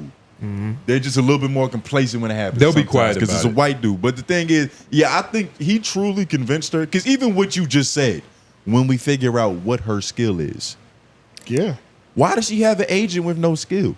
Because usually, she's viral. You develop, but that's what I'm saying. That this is evil. He's just jumping in real quick. Evil. It's not even evil. That's where we're at. He's gonna ring her out when he's done and just throw that bitch back to Tennessee, and she's gonna be like, "What just happened?" But that's where we're at with everything. That doesn't just. But with that being true, I'm saying everything. Like with everything, That's like she just has to be good for it to last. Your ability to generate clicks on the internet is going to pique a certain amount of people's interest. From him being her caretaker or manager, it's coming from a malicious place. It's not coming from a place of like actual virtue and wanting the person to develop a career. Like it's like an easy person. Like if you hear Marlon Wayans talk about how his brother Keenan used to actually create stars, like he was a star creator. This could be different. It could just be malicious. He's a star. This could be like one of them situations where you're just trying to deplete whatever glimpse of light that you have in a person, and then you just move on. Especially when you know they don't know better. People do think about this, dog. We just don't know. He was fucking with the Beatles and who? John Travolta, one of them niggas. Frank Sinatra, one of a legendary white guy, and now he's managing Hulk Tuah. But that is the thing. You get what I'm saying? You gotta pivot. It's like record executives. Pivot, and I'm not saying that like anything is innately wrong with that, but when you look at the optics. Like this he's too powerful to be linking up with her. You know, for like it's like a reason that isn't great at what he obvious. does. Like other than that she has attention, because there's nothing holding her to an audience. I think there's no room that we could put her in and be like, hey, do your thing. I think you're thinking about too much ethics with this. I think you're connecting. That's weird. That's a crazy thing to say. But that's true. He's running a business. Defend you. I don't even think Tony's worried about ethics. I think it's not you're too focused on the talent that she may or may not have, which matters, but it doesn't because people want to see her. I just feel like I see a person about to get like chewed up by an industry that just wanted to. You think it's like a record exec that's the ethics part and the hood rapper, but also business though too. So two managers, one could get you to. With this Hawk 2 fame, we can squeeze $1 million out of America. But then the other one is like $1 million, nigga. We can get 25 over the next 5 years, 25 M's over the next 5 years. It's just his skill as a person. Because of his skill of who he is and the type of businesses and the connection he has, you can put that case on everybody, even the people he believes in, just because of his resume. Like once I get to a certain point where like, nigga, my fucking portfolio, my catalog, my resume is through the roof, nigga. It's like anybody I touch will become gold. It doesn't even matter. Like I have the money to do it. I can see it even when it's not there, or I can put it there, or maybe I can just do a quick 5 million or 10 million and we would just be done with you. Yeah, look, I'm not saying that business isn't going to be business and that people aren't going to do what they're doing. The conversation is about like, what do we think is going to happen to this white girl? They should be. Y'all are saying that she's going to be big stars. All I'm saying is, I think didn't say that. She's going to be. Well, I mean, these two niggas. I said she'll be okay, and I think that she's going to be back at some random lake at Tennessee. Like what the fuck happened to me? Yeah. Oh no, I don't think why that. did they convince me of like? But that's the thing. Only if she gets on drugs will that happen. And I don't even which think will eventually happen because you're dealing with this industry that it already has enough stress and pressure. First of all, and you just got convinced that you was talented. There are sober niggas in the so-called industry. Probably not a lot, but there are some. But I don't even think who's ever managing her would allow her to just become a nobody. Right. Like exactly. In terms, like because she has enough eyes for her to be. We have 25 million in vision for you. But she has enough eyes on her for her to be controllable. You know what I mean? And like being controllable is an asset to some. But y'all are talking too much. Popular. Y'all talking too much like she's not a part of the equation. Like she has to be good, y'all. She has to be able to like do the shit. Yeah, she has to She be has good. to, you know what I'm saying? And Like, I think Not really, Lauren. Not really, Lauren. I think that money That's not true, hungry. I Lauren. think the money hungry manager. That's not true at all. how long does it last if she doesn't know how to do this? Lauren, She keeps that's- going viral. It'll keep happening. Lauren, that's literally not true. It has nothing to do with good because there's people that are terrible that they are popping. famous. Like Yeah. in every, we can name a nigga in every industry that shouldn't be there. Just say Sexy Red. But Good at- Sexy good- Red, good- Amy good at Schumer, something. Good at something. This- fucking nigga. She might not have to be great at podcasts. She has to be good at something.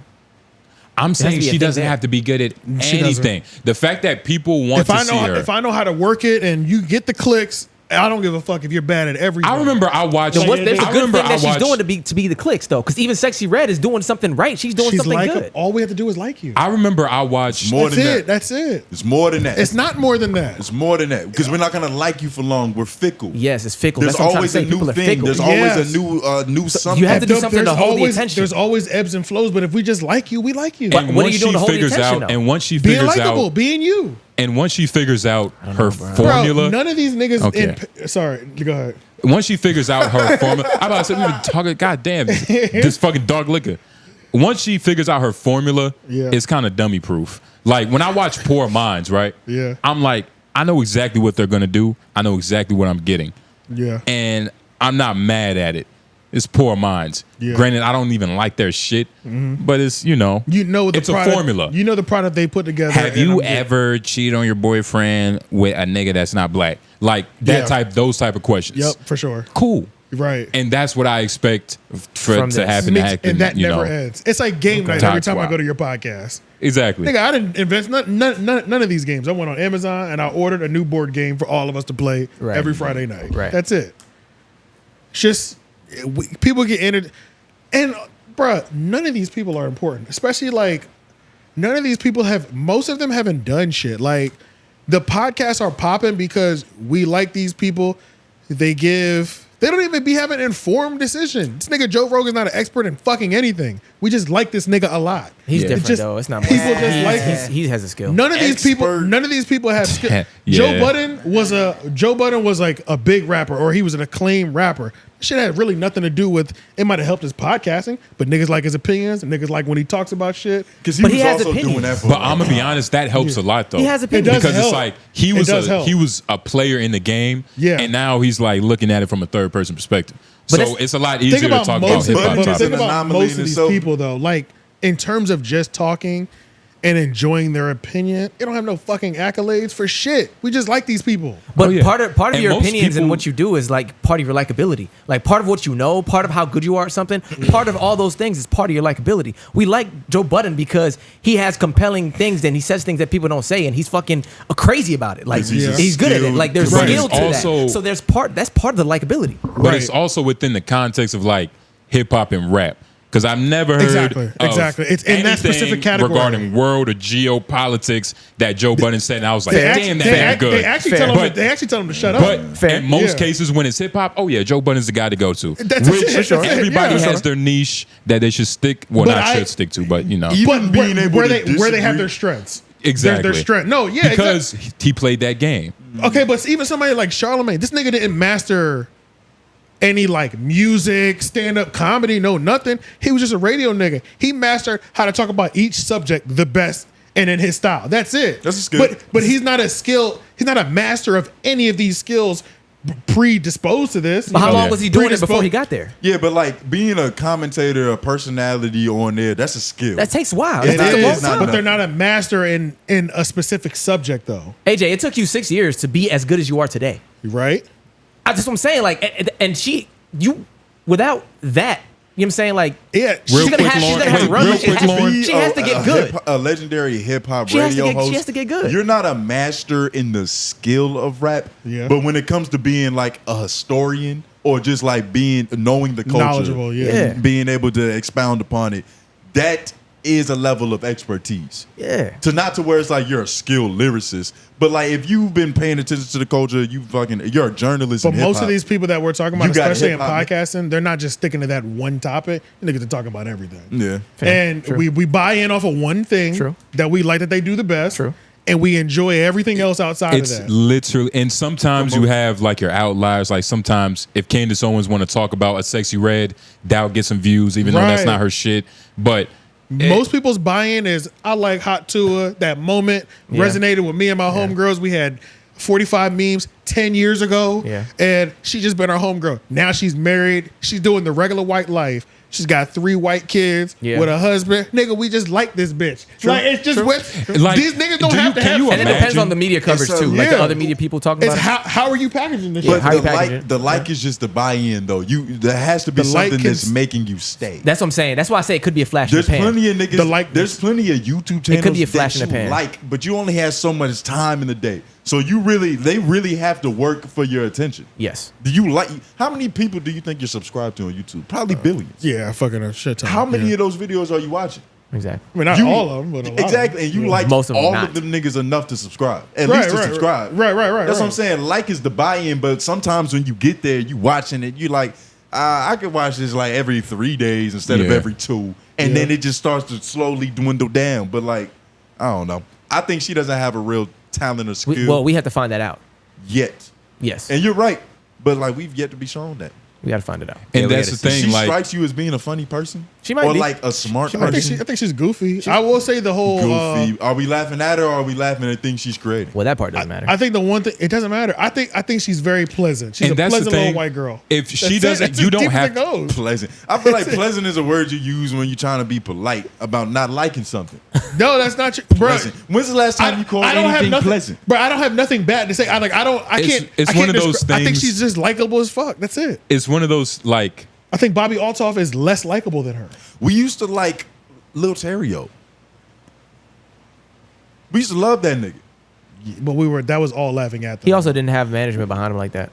Yeah, she's fucking I good. don't know. 𝙿𝙾𝚃𝚃 had trainers behind him. Nigga, he lost mad weight. He had a team or something. Yeah, but it's weird now because now he's like mute. He never really talked back then, so now he's an adult. And he's healthy. It's just weird. He's not even fat anymore. Weird. And he realized that moment that he had was just a moment, and it should have stayed like that. But and like trying to pimp out he a ain't whole. been on no run like this. You're the nigga you brought it also up. wasn't set up back then. Like it was podcasting, but like just to like, just go on a tour. And like the nigga that. you brought up is like it's completely different. Like thought you it was just funny, you just nigga. I get what you're saying. Yeah, but I get the he lane was though. he was famous for being fat. She's famous for like allegedly being good at sucking talking. some. But it's talking. I guess the base saving level grace- is just talking. The saving grace for me. And kind of funny. Yeah.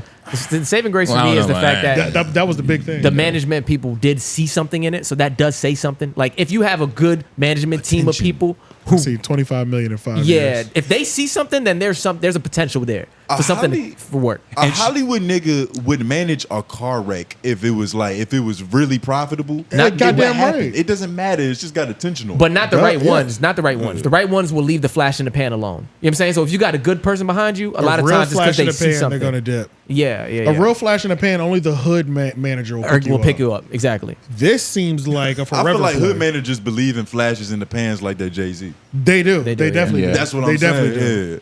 He doesn't look like he's making ill-informed bets. Yeah. You know what I'm saying? No, nothing's ill-informed. I just think that like she. That nigga also looked like he was like over 100 years old, like on some vampire shit. Yeah. Why you think that is? You think it's because he's just been a kind The guy? lizard people they've been talking about. He had that vibe. He had that vibe to him. The way he looked did have You that see, vibe. you know what I That mean? vibe. Yeah, he had that vibe. Yeah. And he knows something. There's some secrets. He knows something. He's a real I feel like he white. could convince you to write an album right now. Yeah, something. Yeah, for sure. All right. Nah, man. Hey. Talk to her. We always, I feel Tuah. like we always end up staying on this topic longer than you would think. Of whites. No, her specifically, because this happened last time. Oh yeah. Oh well, let's stay a lot on of the conflicting let's stay on the whites. Y'all niggas might be right. So super big podcast deals are back. There's just been a couple recent ones. We've talked about them as they've like kind of passed through the time. Once the lower thirds go by, Lauren will put this on the screen. But at the top of the list, we got Joe Rogan, 250 million. At number 2, we have Alice Cooper. These technically aren't ranked. Alice Cooper at 125 mil to Sirius. We got Smartless Media, 100 million to also Sirius. We got the Kelsey brothers to Amazon for 100 million and Dax Shepard for 80 million. Is there a timeline on this picture? No, there isn't, and these aren't even this list isn't really put together to be ranked either. I don't think it's not like, you know what I mean. Yeah. Yo, kind of shit. It's just something that was made. So long story short, these white folks is getting these big bags. Yeah, and 𝙿𝙾𝙳𝙰, that nigga's like one of the greatest B character movies in most movies. He is low-key. And it's crazy how like Travis Kelce, imagine like nigga your girl being your best investment. You know how crazy that is? What you mean? For Travis Kelce. Oh, it Talking just about Taylor Swift and shit. Taylor Swift's nigga. Just having that as like a funnel of promotion at all times. Yeah. Her being at every guild. But why do y'all think? Why do y'all think, nigga? Do you think there's any black companies or urban podcasts that'll ever get a deal like this in the next year or two? Because this is all happening. All this happened within the last 6 months. Shannon Sharpe. Yeah, but this is all about. You see Shannon Sharpe getting one of these? What black person? They give him 30. What black person in media has numbers close to any of these people? Well, what needs to be noted as well too, the only people who are pulling up to this situation that I know of that are just dealing with singular podcasts is Joe Rogan. Yeah. And Kelce Brothers. I don't know if I meant to look up the Kelce Brothers and 𝙿𝙾𝙳𝙃. I meant to look them up. I think we did look that up. If it's a I don't remember listening up the Kelce Brothers. Yeah. If they brought a network over, right? Most of these people are bringing a network over. Smartless bringing a network. Yeah. Alice Cooper bringing a network. But I don't know about 𝙿𝙾𝙳𝙃, Kelce Brothers, and How I don't the know fuck about did those two. 𝙿𝙾𝙳𝙃 do that shit? So long story short, the network is clearly the move if you want to see a 3-digit like 100 M's plus. It seems like you have to have the network. You have to have multiple. You have to have multiple shows. You're not doing that with one show unless you're an outlier, Like which Joe is Rogan. the Joe Rogan and the Alice Coopers. Well, even Alice Cooper came with a network. Sorry. Yeah, Never so mind. the Kelce Brothers. And that's that's assuming that they don't have a possibly. network. That's assuming they don't have a yeah, network. don't. But I don't think it's a. You think it's a race thing? They also have an NFL and. You think it has Swift. something to do with them being white? No, I think black people will say that. I think it's whiteness on the back end. I think there's a little bit of whiteness on the back end, but I also definitely think it's the network thing for sure. It's the network thing. It's whiteness in a way to where it's like white people are more relatable to white people. Because there's more. There are more white people in America, so that just innately means, numerically speaking, there's going to be more numbers. So that means like catering to an urban market is just bound. It's there's a ceiling bound on that. There's only so many demographic. people. There's only so many people if you're just appealing to black people or just appealing to Puerto Ricans. And it's like, there's nothing wrong with that. But Like, it is that's a- what you want to do. That's your bag. Then fuck it. It is a lot of different factors though. But them Like, $80 million deals, that's for America. yeah, That's for like, you got this many people watching, and it doesn't really matter the demographic. and Right. plus, if you come into one of these companies, it's like I understand in their head, like make it a bang for our buck. Like the odds of one person pulling Joe Rogan numbers are 1 on 1, and it's Joe Rogan. So right. you have to come with some extra sauce, fucking 5 other shows just to like, I don't know, make it worth their while. You know what I mean? Like, Yeah. I don't see Alex Cooper just getting that money, She did. She got 125 million. but it's her and her peoples, right? Oh yeah. So that's what I mean. It's not just her. So it's really Are you looking up the Kelce brother thing? her company and shit. And But 𝙿𝙾𝙳𝙃. But also, I was like thinking of the Black Podcast Network or the Black Podcast that would even be close to seeing $100 million deal or whatever like that. And I think honestly, when you said Shannon Sharpe, that wasn't too far off because I mean, but everything is on the volume. Everything's on the volume right now. And I was going to say, are you saying that because of the numbers or do... Because I feel like a lot of times people bring up Shannon Sharpe because there's a lot of comparisons to Joe Rogan.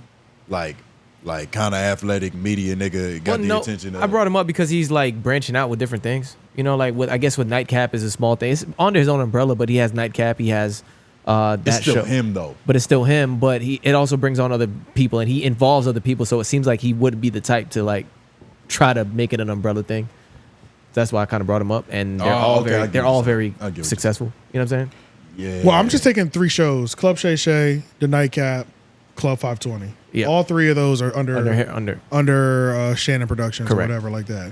But then all 3 of those are signed to the volume, right? And then all 3 of the volume are signed to iHeart. Right. So even if he did get like $100 million deal, what I wonder what's the better What deal. percent of that is he getting? Well, he wouldn't be the one getting the deal. It'll be the volume getting the deal. And that's what I'm saying. But, Yeah. you know, there's a trickle down effect with But that. it also sounds like I don't know if this is the case, but it sounds like the ones that are under him are ones he could move with him. They're owned by the volume. I'm sorry. Not owned, but they're under them right now. Like Right under, now. like on some lease shit. Yeah. Right. But like he could move all three of those if he chose to, right? At the Once- end of the term, at the end of the term of the probably. contract. Yeah. So that's what I'm saying. break Yeah, the so that's what I'm lease. saying. Like I could see him doing something like that potentially. Right. But this just Yeah. looks like a I don't know. regular- There's not a lot of black podcasts. Honestly, Just see I if they're mean, bringing. Just see what was involved in their deals for both of them. and what number are we talking? Like, Kelsey Brothers and Dak Shepard. I are just we wanna know what's part of their comparing deals. the fuck? 80 million and up for these niggas, or are we Yeah, just because saying this is the big, thing, when these numbers does drop- 30 million like is that a big deal? No, I don't think to the black For people. podcasting? Wait, what? It is a big deal. Yes. Okay. Let me stop. Oh, God. So the only reason I'm bringing this up is because something like this will be posted, right? Yeah. And the black podcasts of the urban space or niggas are gonna just start talking like, Where's the blacks? where are the blacks? Are there gonna be any black people next? They would never give a nigga these type of numbers and things of that nature. So I'm looking at it and I'm like, do any of these niggas even qualify for this? Yeah. No. That's what I'm saying. That's what I'm saying. Wait, It's for a this numbers money? game. For this type of money. It's just a podcast deal for them. I mean, It's Joe okay. Rogan. And then look up the No, he's Dak saying Shepard what? too. Who in the black media landscape qualifies for a deal like this? 80 million plus. Joe Budden is on the cusp He has one show though. of that 80. We also got to look at the numbers that these niggas are getting. Like they're bringing in. when they Yeah, drop. and not just YouTube. It's got to be yeah. the audio too, because Joe like We'll Budden- never see that, but I am dying to see what like a Kelsey Brother YouTube video and Dak Shepard YouTube I think video if we is. saw these niggas' audio numbers, it would scare us. Can we just go I think so, too. to Yeah, Dak for Shepard sure. podcast? Yeah, And that's where all these deals are coming from. Facts. Amazon's Wondery Yeah, podcast I think a lot of people division. sleep on how much It's so the RSS numbers feed are. is Yeah, so the important. RSS feed is. Yeah. Dak Shepard Because looks like this he's is going an to be doing audio. more shows. The product is audio to begin with. Like I know YouTube got Okay, hot with a hold on. lot of Hold visual. on I'm about to say, one y'all second. niggas is. Yeah, hold on one Jesus. second. Dak Shepard did bring a multiple things over. Well, it looks like he's gonna create new shows. So it says as Got you. part of the deal with Wondery Shepard and the team at Armchair Expert will co-develop and produce 2 new podcasts for fans and 1 live stream per Okay, year. so they put that nigga on the. You have Yeah. to give us 3 shows. Yeah. So, Yeah. but the Kelsey brothers are bringing their Roadies. own thing over, I believe so, unless they yeah. have to build something as well too. But I doubt it because they're football players. They're football players, yeah, So yeah, yeah, I it's doubt they're different. expected to do that. But okay, so yeah, then it was just Joe Rogan. He's the only one standing tall on the whole. Joe Rogan and the Kelsey brothers, in terms of singular podcast, getting 80+ million. Yeah, I don't think niggas are qualified for Can we this. go to Figg Community- the Kelsey Brothers YouTube page? YouTube? Yeah. No, absolutely not. I'm saying Figg Community, 85 South, and like the 5150 show would all have to combine to even get like a couple million. Yep. And know what I'm then saying? Charlemagne's brand, his network wouldn't qualify for it either because, It's not black enough, right? well, this is the thing If also. sloth under that shit, they Actually, ain't getting I do nothing. wonder this. I take that back. I do wonder this.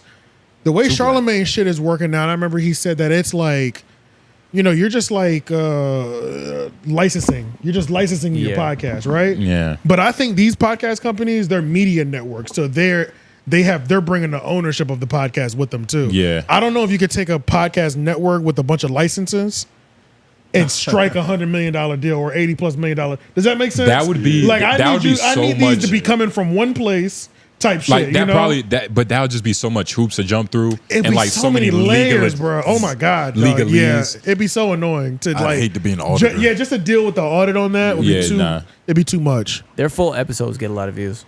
This is just YouTube. That's just YouTube, but their This full is episodes just get like YouTube. close to 1 million a lot. But they're not and even million. cracking 1 million. That's They a are. problem.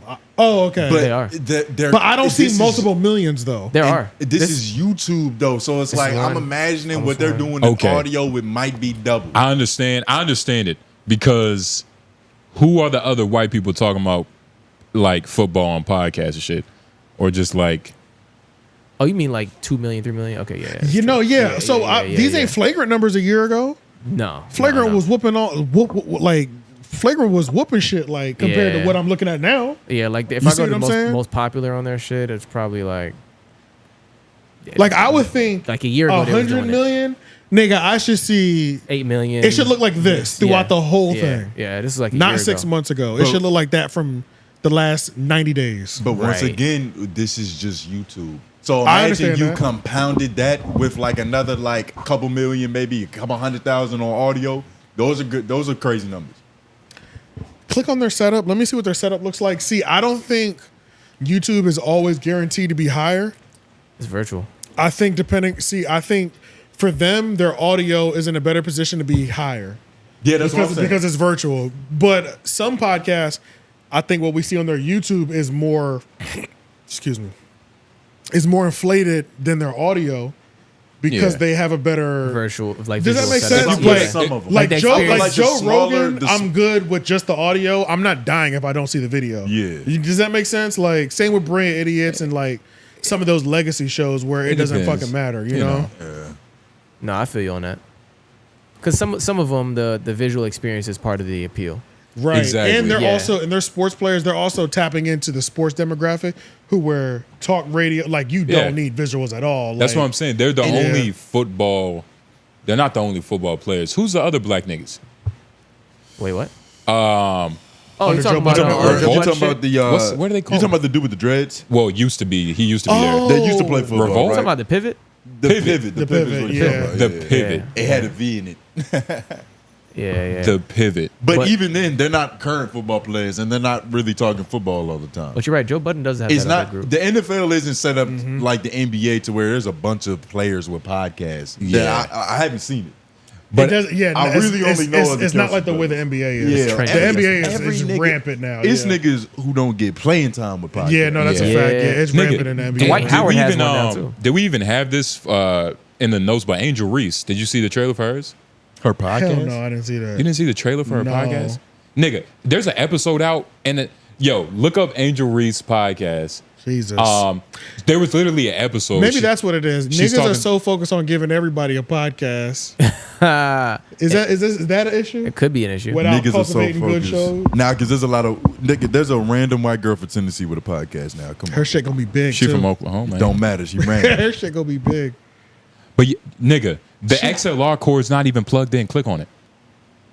Oh my god, I did see this. Yeah. This is Angel Reese's show? Yeah, this is her show, nigga. I thought she was a guest on So this they're just chick's holding show. the She do look like a guest on her own show. Bruh. That's kind of wild. I really thought she was a guest. I didn't know this was her. Can we get some audio? Yeah. You want to hear the audio? Yeah. Hell yeah. Put this on screen and give it a chance? Wait, Yeah, start in the beginning. She don't know about YouTube yet. We can get away with it. All right, let me, here you go. No, go to the beginning. She used to pay. Oh, you want to hear the intro music and all that? The Sizzle intro, yeah. hell yeah. Tenfold. Oh, shit, hold on. This is your platform. So how do you feel about that situation? I think just being able to be in that moment of it happening, you never realize how something.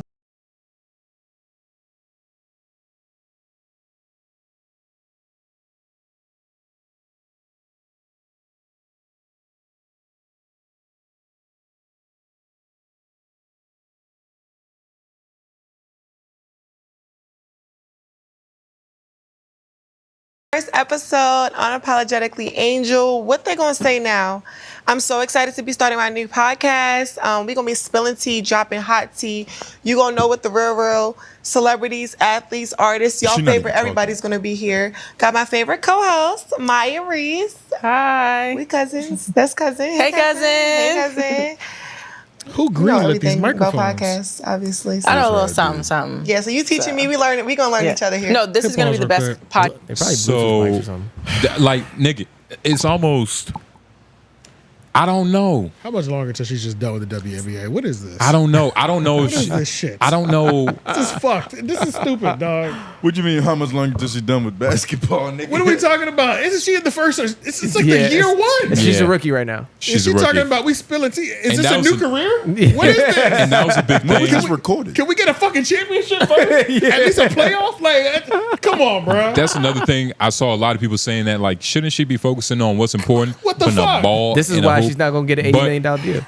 We also. This the shit I'm talking You said about. an $8 million deal? No, this is how easy the WNBA is. She's not gonna excel in either. Them layups look terrible. She already got she already broke the rebound. Nigga, the record for I rebounds. saw how she got to it. It looks crazy. It's all the misses. Yeah. That's how you get rebounds. She looks like me when I play basketball, and I'm not a professional. Well, what do you mean? It's all the misses? It's all her misses? Yeah. Yes. Like offensive That's a skill rebounds. in itself. Getting your own miss.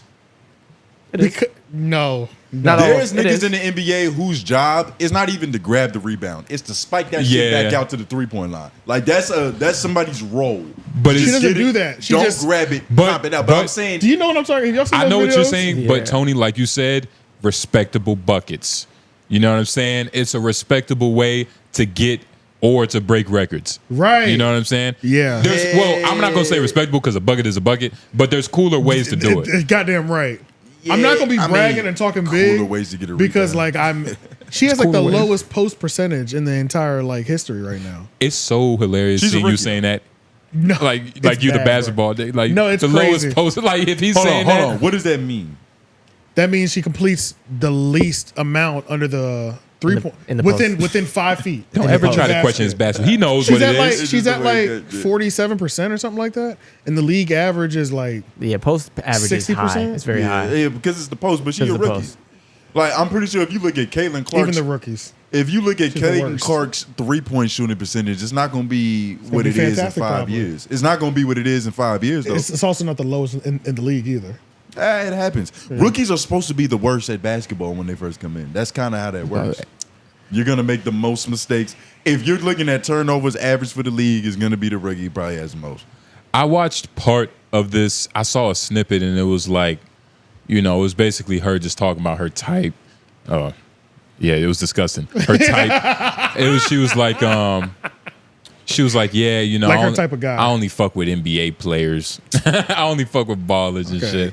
Go I'm to the like, playoffs bitch, first. Whatever.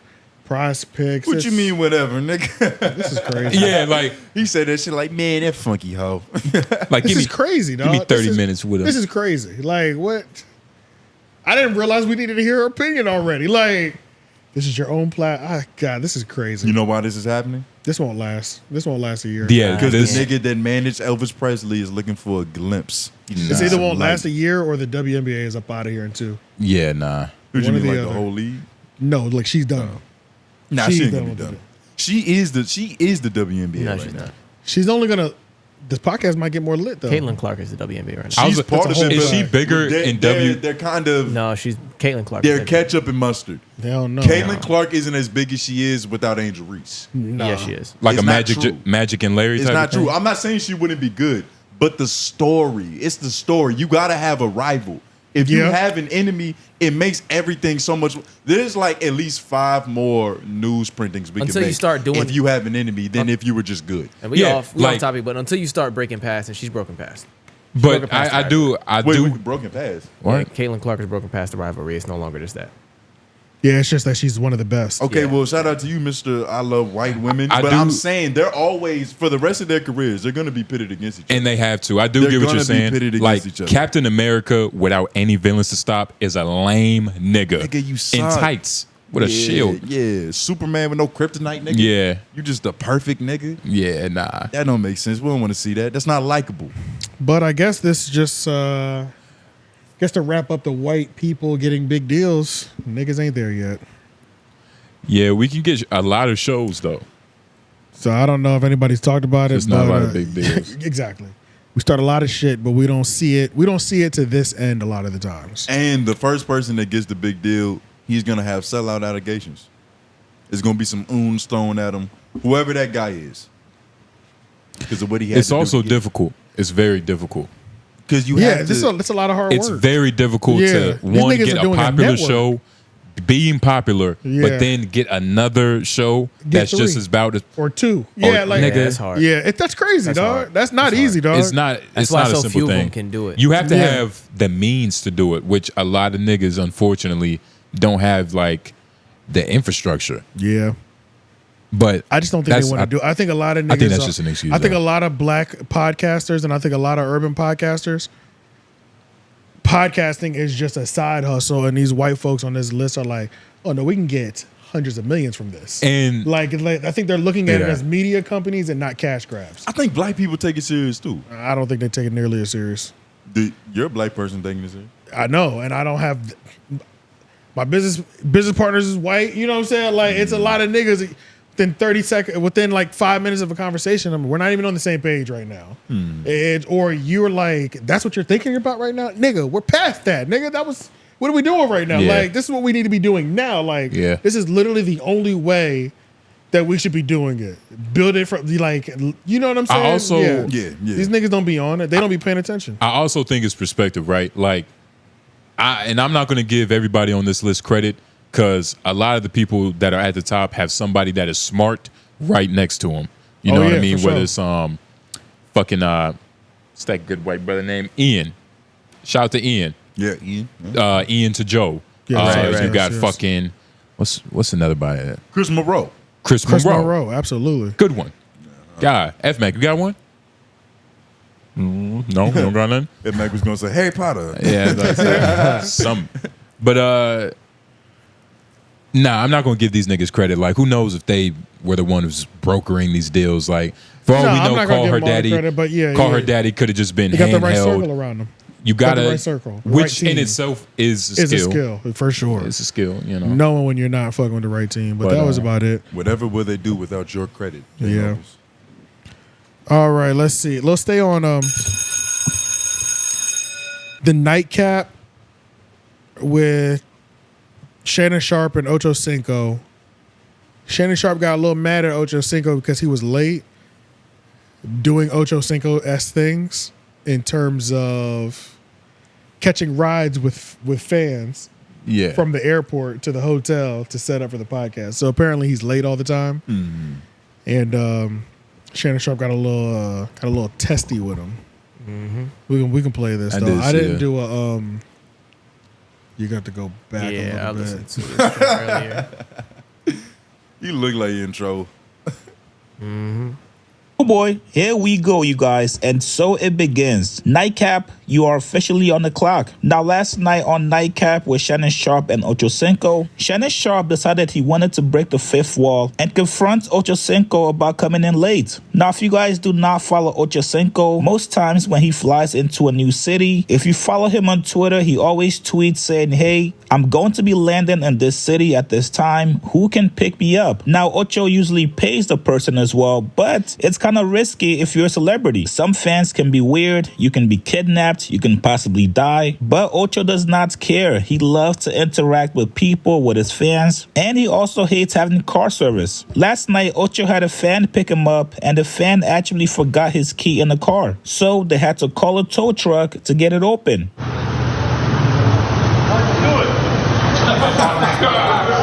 Which is crazy. Ocho was late for Nightcap taping, and Shannon Sharpe was not happy with it. Here's what he said. As soon as he opened the car door and he got out the car door to greet me, the car door locked by accident.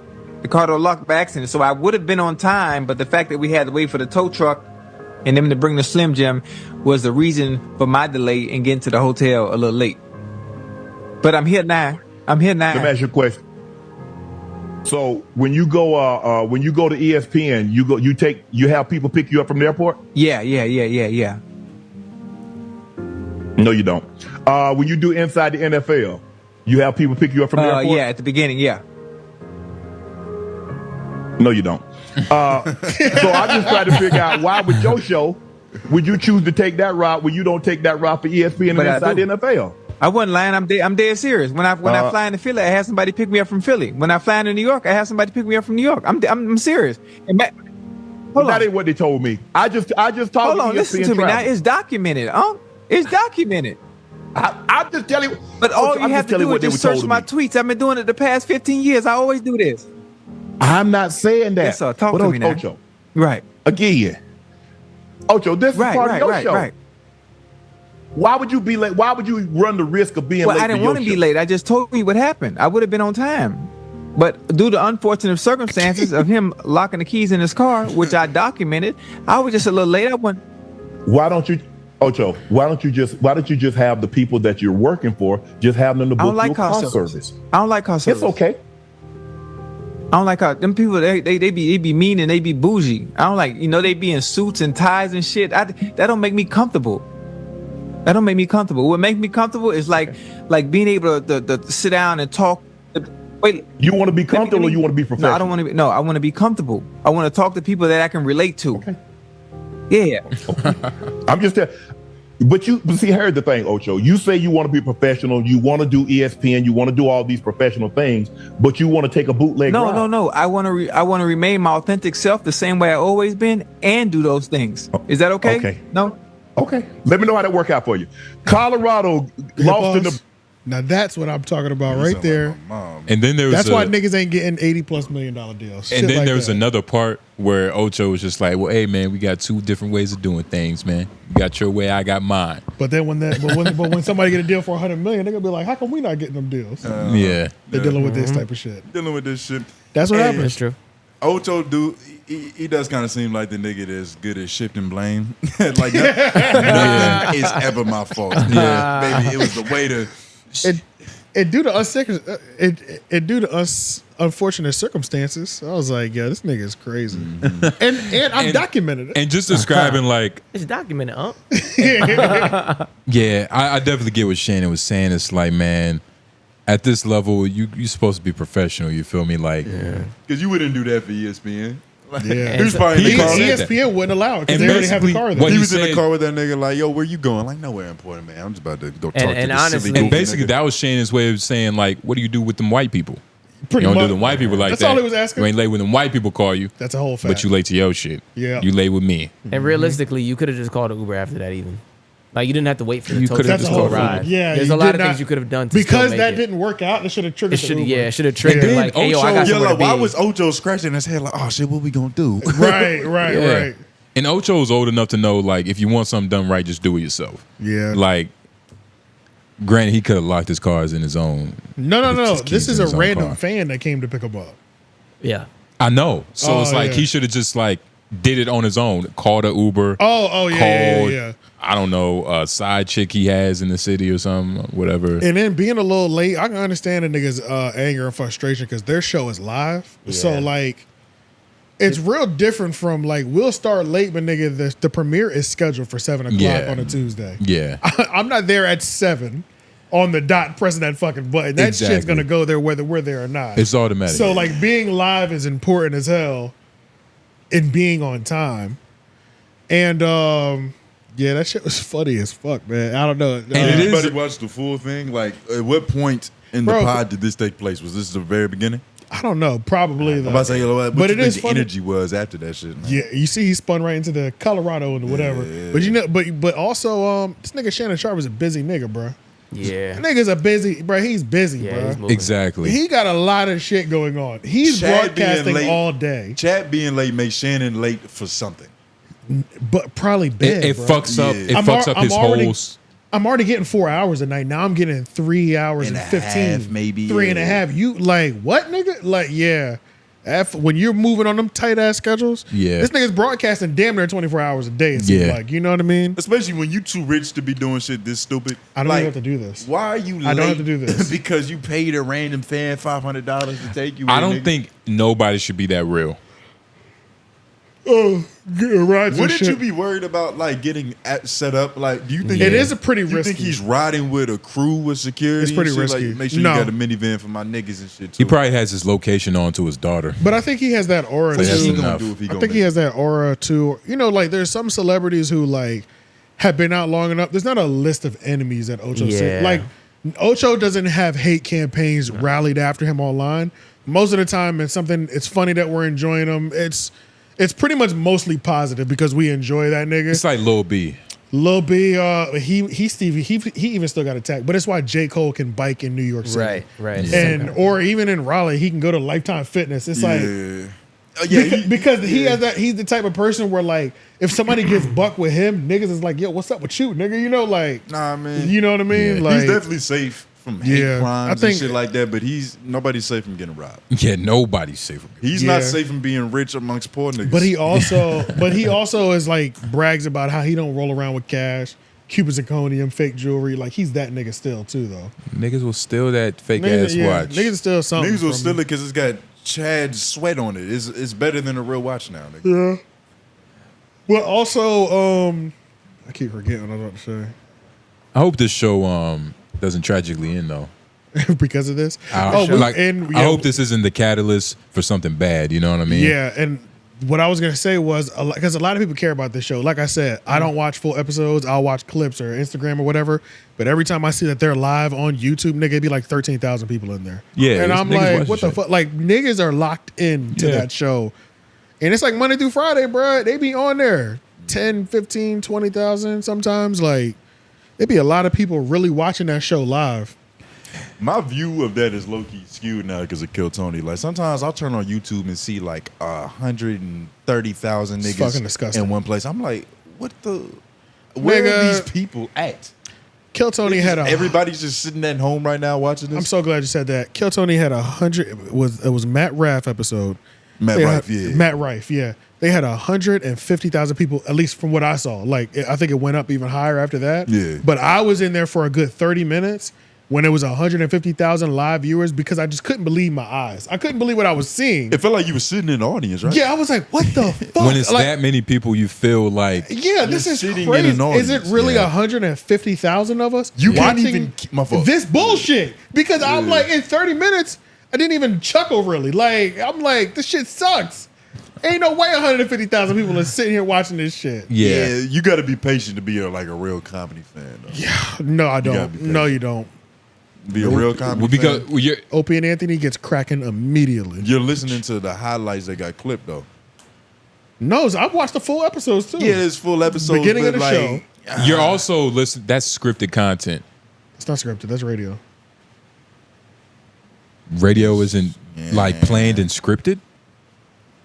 No, they're not scripting everything they're saying all day. Opie and Anthony are scripting their content, but the comedians and professionals that they're having on, which makes the show funny, are able to like kind of free roam. But on syndicate radio, you damn sure have a 30 minutes, 35 minutes, 2 hours. Like you know what you're about to be saying. Any place where you have a break.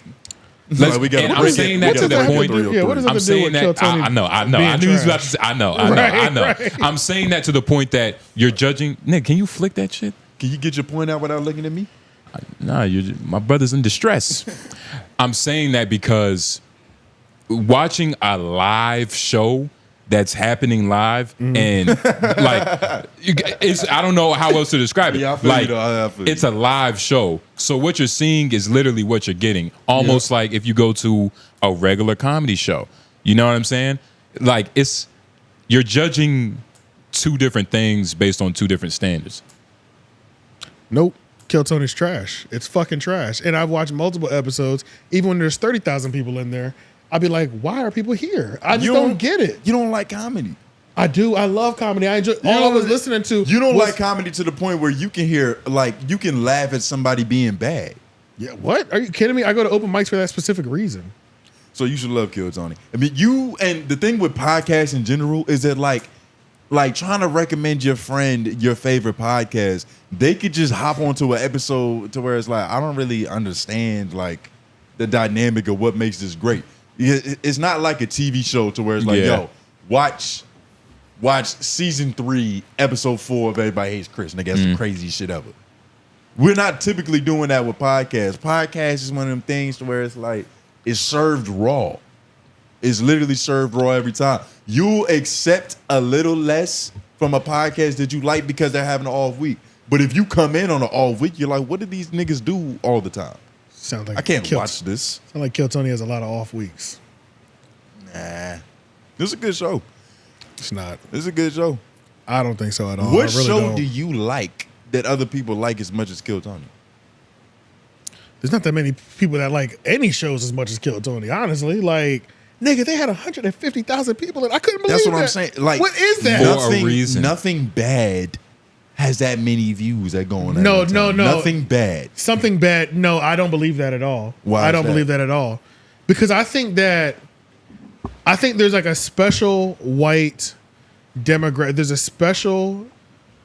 a special vein you could tap in marketing as a product maker that appeals to the most people.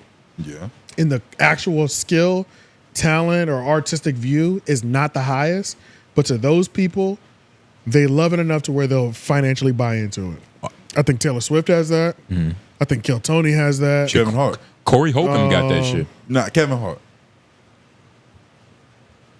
You can't just name people on the biggest scale. It's people that got, you know what I mean? I feel like because some people like there's people who love Kevin Hart, but like nobody's saying he's the greatest comic of all time. But in Right. terms of success, it's hard to argue. Yeah, with let's that. just say that. Yeah, You get so what I'm Kevin saying? Hart. That- Yeah, I was for just sure. giving an example. Yeah. But yeah, so that's what I'm saying. Like that shit ain't the best. It doesn't. Sometimes it doesn't have to be the best, and more people will watch that shit. It's just what it is. There's a special vein. If you can tap into that vein, you have fucking made it. You've made it in business. You have. You fucking made it. But you If still can tap have into to that be vein. good when you're there. No, you don't. That's Yes, the you whole. do. We're talking Yes, you about do. not being good. You have to be good. We're literally talking about not being good. You're and being talking at the about top. not being good. We're talking about being at the top and not being the best. That's what we're But you talking can't about. be at the top if everybody thinks you're bad. That's why good and bad is just perspective. Like half No, don't. you have found the people that think you're the best. But we know the people who really do it, we know you're not the best. But you found there's a special vein in marketing or consumerism. It's like you found your people. Where you have found. They found a whole lot of people. Yes. Yeah, there's a lot of people in the world. So you Yeah. can do that. Yeah. A lot of people like it. Yes. And you don't. And that's Yeah. fine. Just like Kevin Hart. A lot of people like it, and there's a lot of people that don't. And they don't think he's the best comedian. But it's hard to say that Kevin Hart is bad at comedy. You feel comfortable saying that? I wouldn't say Oh, that. that's your point? No, I wouldn't say I get what that. you're saying. Yeah, that's all I'm trying to get to is like just because like. But I don't think I'm saying that either because I think. But you're saying that Kill Tony is bad. Because I it think goes the show is fucking terrible. It goes yes. back to the Tuah point where it's like see what you're saying. the bitch is she doesn't really have any talent necessarily. Yeah. But she's just known worldwide. Like the But still- most I've enjoyed Kill Tony was at that roast. That shit was fire as fuck. But I think the show is trash. I genuinely think it's trash.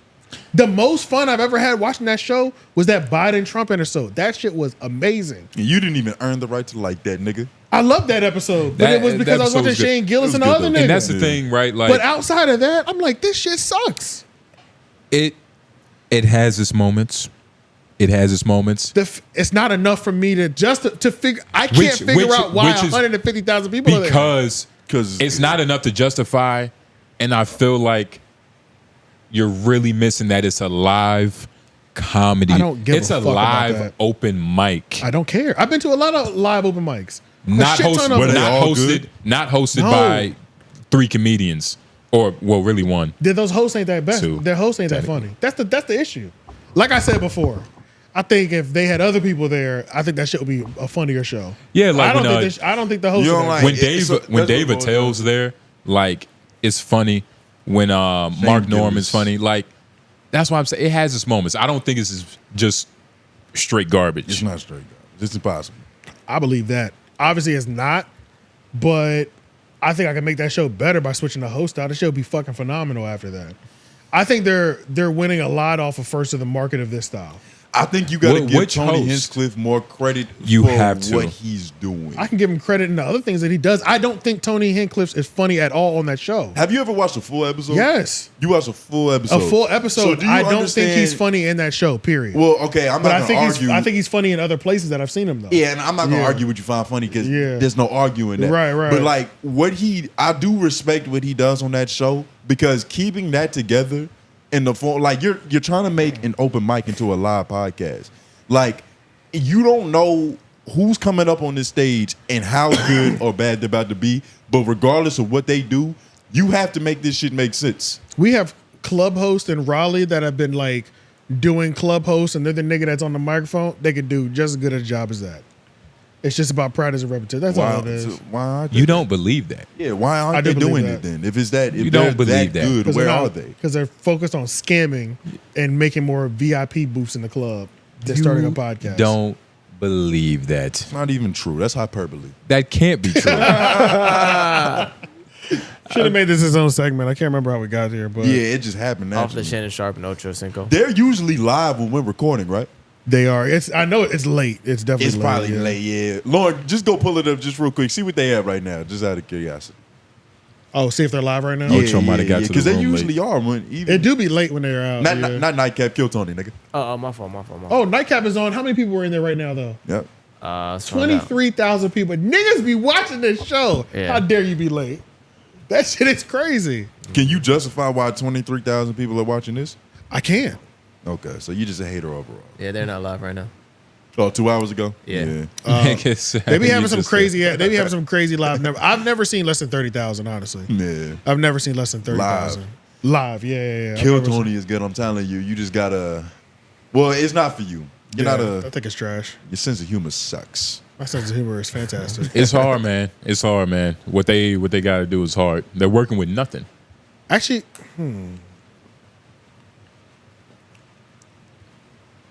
And say you can see somebody else other than being a stand-up, like having like the expectation to be funny, like that's its own thing in itself. But having the expectation that other people on your show are gonna come up and be entertaining, that's even harder because you can't control them niggas. Like who's that one dude? David Spade. The guy from The all the Apollo. Adam Sandler. I used to enjoy watching the Apollo more. Illest mullet of all time. So when he was on Kill Tony, it was like because Steve Harvey was better than Tony Hinchcliffe. Who? Where? Similar show, the Apollo. I don't know who these people are. They're getting on stage. We might boo them. We might cry for them. It's all about the host. Steve Harvey was way more entertaining. Similar. And that's how you feel. Yep. The host sucks in that format. I got to go back and watch. I just remember Steve Harvey being legendary. And I don't know if that's enough to just give it to him. I'm just giving it to him because Steve Harvey's a legend. I'll just that's give it the to only him. reason. But at the same time, it's like, man, Kill Tony's good. Tony Hinchcliffe is funny. But yeah. How do we get But that was a good question. Like, you couldn't even, could you tell us why there's 20,000, 23,000? Could you do that with any show? Yep. We'll do it with them. All right, I can give you a good reason. What show is okay, number one, most of these numbers are 100% coming from Shannon Sharpe, right? So what's the Monday through Friday show he's with? Who's he with, like Monday through Friday? I don't know. This is your answer, nigga. That's I don't know, but long story short, he's attached to a huge network Monday through Friday that's like millions of people are watching daily. Whatever, the sports show. Nigga, Oh, you talking with about First Steven. Take? First Take, yeah, Stephen A. Smith, right? So okay, so You're not saying why it's good though. I'm telling you, I'm justifying the number, the 26,000 right now. So he's on a show with Stephen A. Smith where he's the headliner, well, one of the headliners, co-headliner, where millions of people watch that shit daily, right?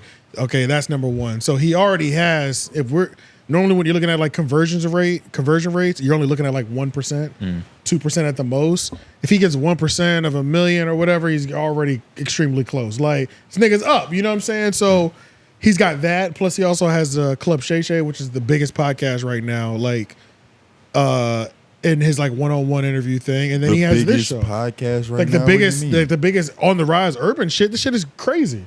Man, that's when right now. I feel like that's when it could die out, but the shit is booming right now. It's nigga. the biggest right now. Is it bigger than Nigga, Joe Budden's? Yes, Yeah, right it now, is. yes, it is. Yes. Oh, Yes. okay. That's good. Okay, Yeah. so the people watch it because he's the biggest. Yeah, he's That's what fucking. you're saying. He's hot. He's the most and famous. Marlon He is Wayans red episodes hot. like He is crazy. red hot right now. Yeah. Yeah, I'm not. Shannon Sharpe is red hot right now. Point blank. Period. But when I was asking, I meant in a sense of like what artistically is happening right here. Like you didn't say anything about him being a good interviewer or like he's good at just holding a conversation or even like his clientele. That goes to my point before. He doesn't yes. have to have any skills. He actually does though. Retired football player, so he has a specialized insight in football, and then he's gotten better at everything else that he does, interviewing people and other people. But he's coming from a specialized thing. But I'm justifying the numbers. All you ever have to do is justify the numbers. The nigga can have zero skill, and we can justify the 23,000 based on what he's doing during the daytime. Which is that 26 or 27? 26 or whatever, you know what I mean? But yeah, numbers are easily justifiable. Having some sort of mastery and some sort of skill is just a little cherry on top. That's all it is. Yeah. And you couldn't do that with Kill Tony. No, I couldn't. You couldn't do that same science with Kill Tony. You couldn't be like, well, first of all, because I don't watch enough stuff that he's doing outside of it because I think he's only doing it. I know he was a legend in like on roast and writing rooms and shit like that. So like on the roast, that was the most entertainment that I've ever like received watching Kill Tony Hinchcliffe.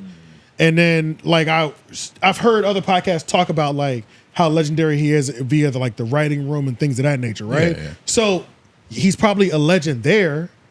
But that's not where his focus is at. I only see him weekly and daily on this fucking shit. Being a comedian. Oh yeah, he's still being a comedian, and it's not good. In that medium, it's not good. But I heard he's a legend in the writing room. I mean that in the sense and I heard like he's great still at on roasting. tour, and like he's still like going up because and he's on a doing podcast. Yeah, because he's on a podcast. You understand? After he does this, he does his real set. Like this is just the precursor to the actual set. Right. So like it works like everybody comes, they do a little open mic, they film Kill Tony, they view him freestyling, right? They see him freestyling off the cuff, and then he shows them the real material. You get what I mean? Like it's a whole process. And it's crazy how like we're talking about a nigga that did a podcast in Madison Square Garden. Madison Square Garden. And we're debating on if it's good. But if he was black, we wouldn't even question it. I wouldn't even question it. It would be like, even if it is bad, like nigga, it doesn't matter. Mm-hmm. But we're somehow, not we, but you are somehow like trying to question whether it's good or not. Nigga, Madison Square Garden, we have to like, For it a has podcast? to be, it has to For be a podcast. Like, Did if you that's, see that shit? It was niggas sitting on the ceiling. So we're using those. We're using where they sold out as the qualifier. Well, that is a lot of people, You brought up AJ. Shannon Sharpe being an ESPN pundit, having a Hall of Fame football career. Because you asked me to justify the 23. And now we are justifying the 170,000 niggas that be watching this And shit I think live. it's trash. Madison Because Square I think Garden they pretty found. big, I though. think they found the perfect consumer vein, like I said earlier. Of course. Which is why they're there. Which is why Shannon Sharpe is going to Where continue he to grow. is. Yeah. Which is like He's almost there. He's right there, but he's like 30. I feel like it might be up tonight just because something. Because I feel like I normally see like 13 to 15,000. So the fact that he's almost at 30,000, I feel like there might be something going on right now. And he just but dropped. I'm not 100% sure. But like Kill Tony is consistent. I don't give a fuck what's happening. It's at 30,000 minimum. And I haven't seen it less than that. It's two completely different standards. It's two completely different shows. Yeah. One has like other famous people on there, multiple, while Shannon just has like one for the most part. And I'm And saying, sometimes they don't even be I'm that saying famous. on his interview show, not like with Ocho and shit. Oh yeah. Oh, But yeah, also, yeah, it should be a lot of people in there. I mean, he just dropped a phenomenal interview with Marlon Wayans. I enjoyed it thoroughly. Yeah, they're probably waiting to hear about the back end of that situation. Oh, should we go talk about that? Did y'all even finish it?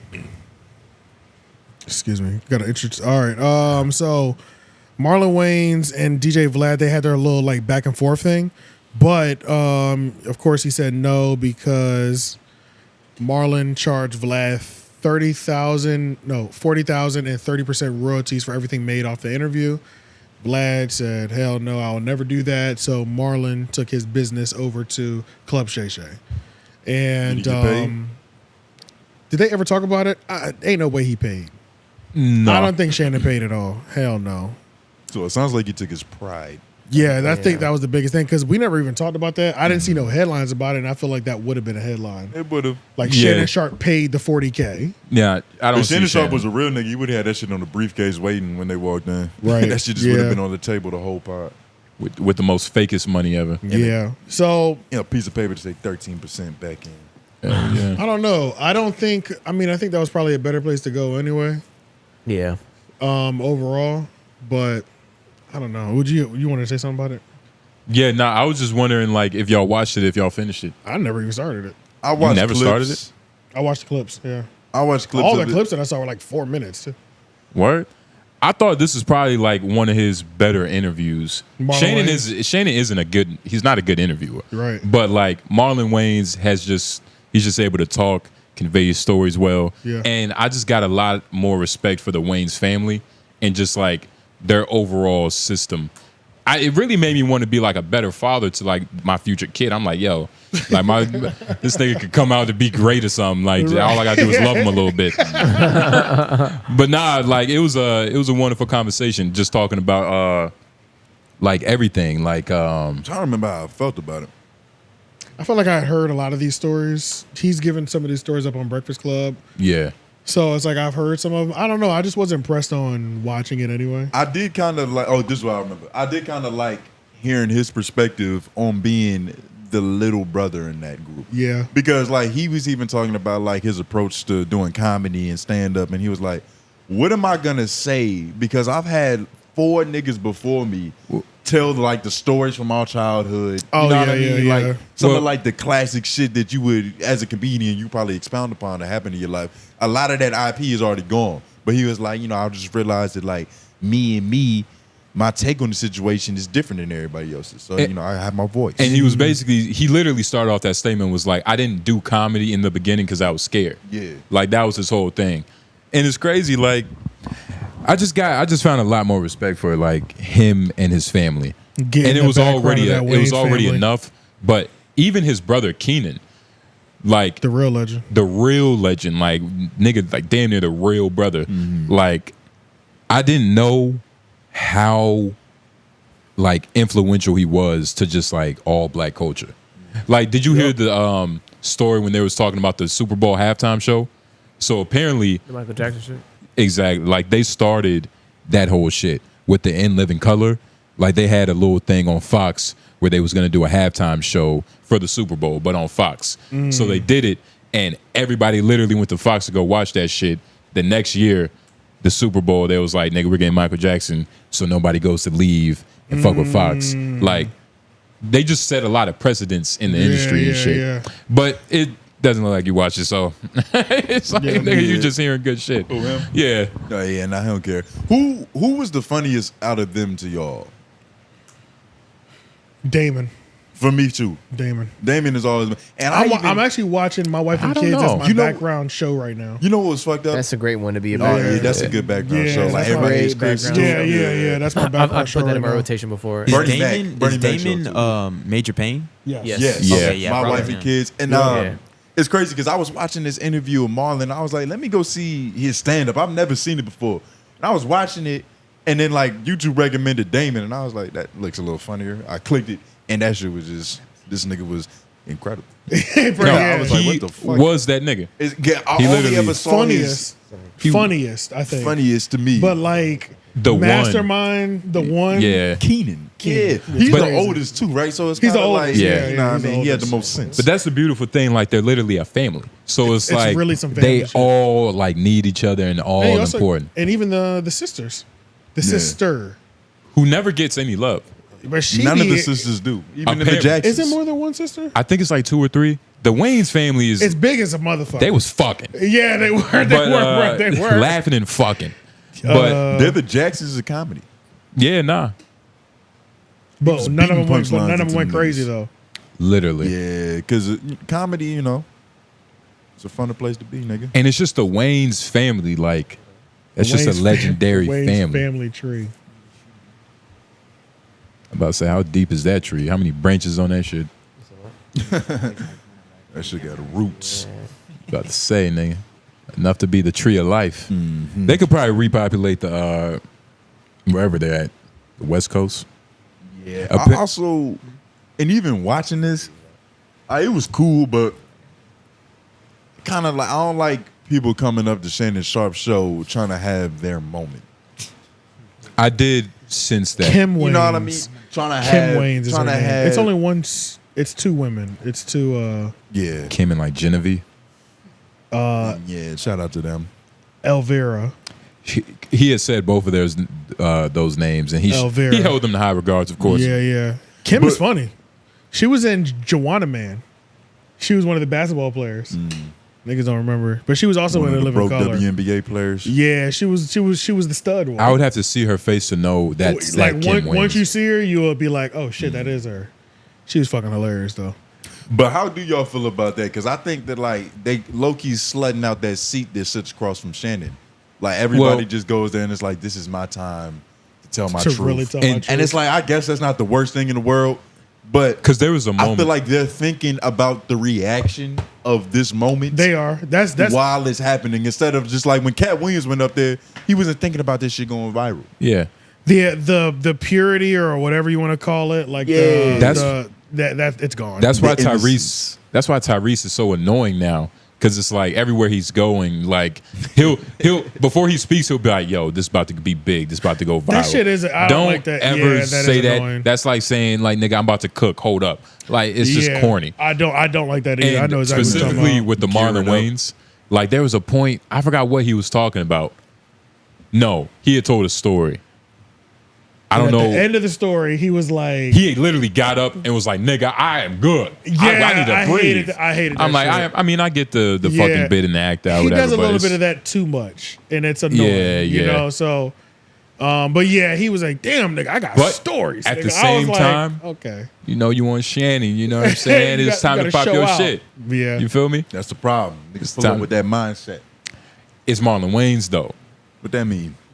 This nigga saw Tupac and Biggie 20 minutes before they were shot. Yo. You know how crazy that is? Yeah, that is crazy. Yeah, it's crazy. It's like, as he was telling me, I was like, this nigga's the angel of death. Yeah, this nigga's bad luck. You better set a timer when you see this nigga. An underrated movie is Jokes of Death. Is 6 Man. Jokes on you. 6 Man. It's Tyrese, not Tyrese. It's the Wayne, Sean, and Marlon. But one of them is dead, and they used to both play basketball. And his ghost was helping him out, like dunk, make Like sure put the he ball up a little bit. Yeah, Oh, it was- that- a little boost. yeah, That's yeah. a funny Oh, concept. yeah, nigga, that shit was fucking hilarious. I remember that That's movie. a funny concept. Yeah, but then there was another one with Sean. Can't remember what it was, but he took a shot pretty much, and he became like hypersensitive, like hyper. Okay, maybe that was Sixth Sense because you have 5 senses. Yeah. So that was Sixth Sense. He was a science student, shot himself up, had heightened sentence and shit like that.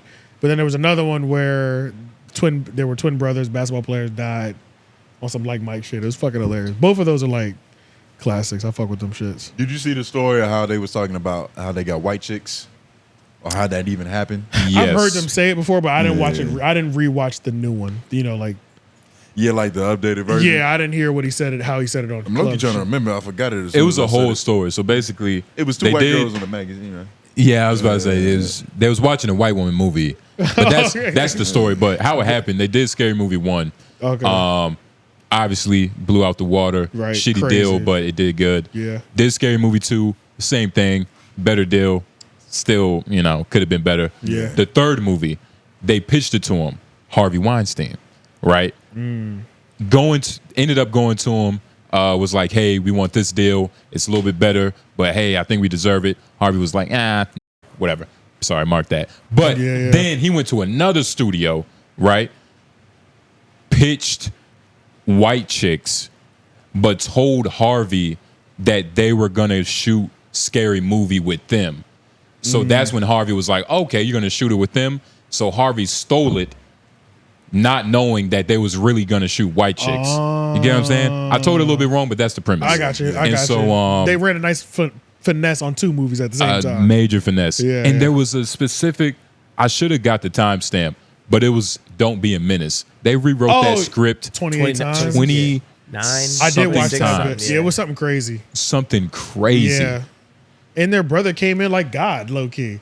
Like they And did then- all that. Then he was like, all right, I got $1 million, make a movie. Yeah. Like that's crazy. Yeah, And then like rewrote Trump's dad. Yeah, rewrote bro. the whole thing And in they like made a it, couple yeah. days. Yeah. Nah, that's crazy. But nah, I just got a lot more new respect for the Wayans Movies family. is really the way to go, bro. Because I'm telling you, like, you make a good movie, you make a good movie. It's up for Yeah. real. But like Napoleon It Dynamite, huh? It might. Nah, What you it mean, always. It like some shit gets I mean, better on the back as long end. as you do it, as long as you do your job correctly to be Yeah. seen, like a good movie. You know what I'm saying? That's what I was speaking to. Because like sometimes Yeah. it be a diamond in the rough that don't get love until Oh, yeah. 50 years later. Or they randomly drop it on Netflix. now and they making it's mad trending. money, but they didn't get that bread when they first came out. Yo, what the fuck? What's on your hand? You keep living behind Prince. You see that shit? Look. It might be the paint. I don't know. Let's not smack our leather walls. Yeah, but so you putting your ash on it. Shit starting to chip. I got touch up. It's all good. All right. Touch up the leather. Yeah, touch up the leather. Yeah, cut the piece out. Add some more collagen. Was there anything else? It's late.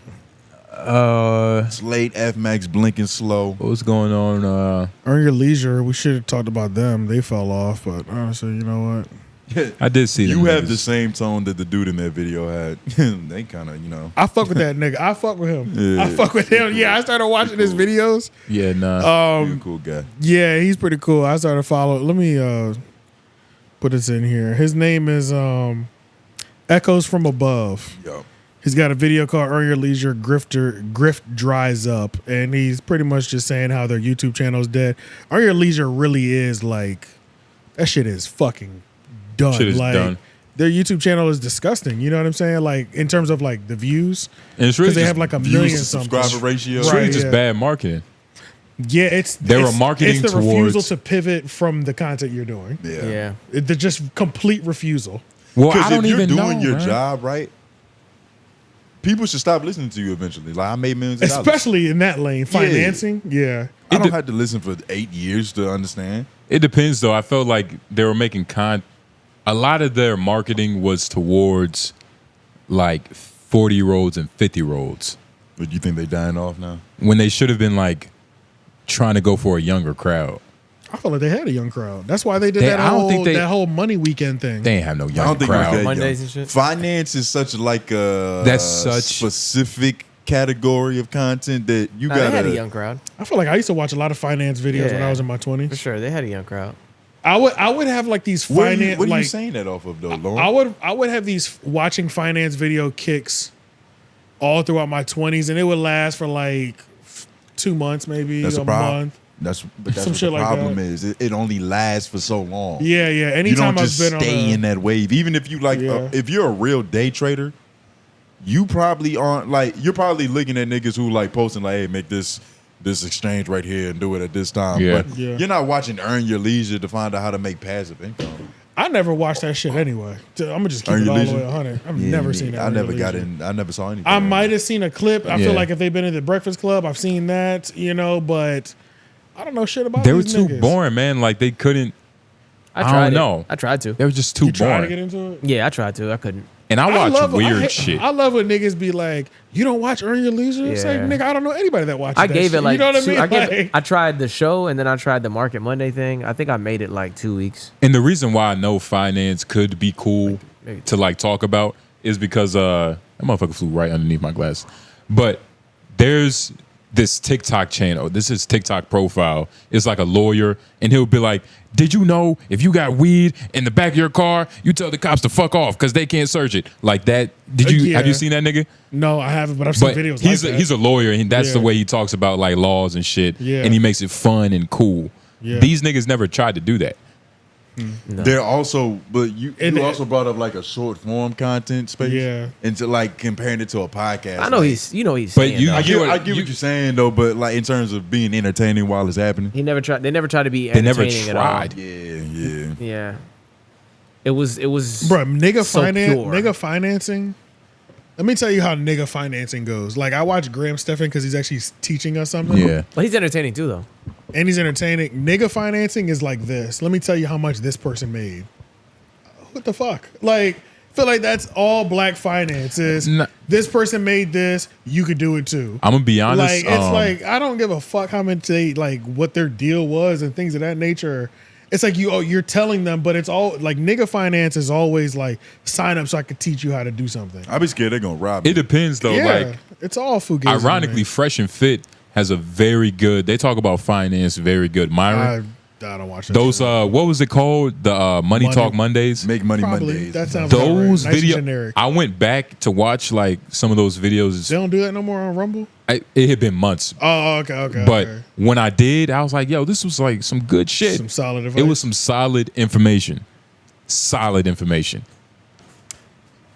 How much money did it make you? Well, Damn, nigga. I'll just let that sit. Right. But it's not it was good though. And it was fun. It was good. I'm And about to watch it. watched it. I would say honestly, that's probably one of the best like finance. Granted, I haven't looked up many, but when niggas talk about finance, I can listen to Myron talk about finance. And What? for some reason, they do it good or used to.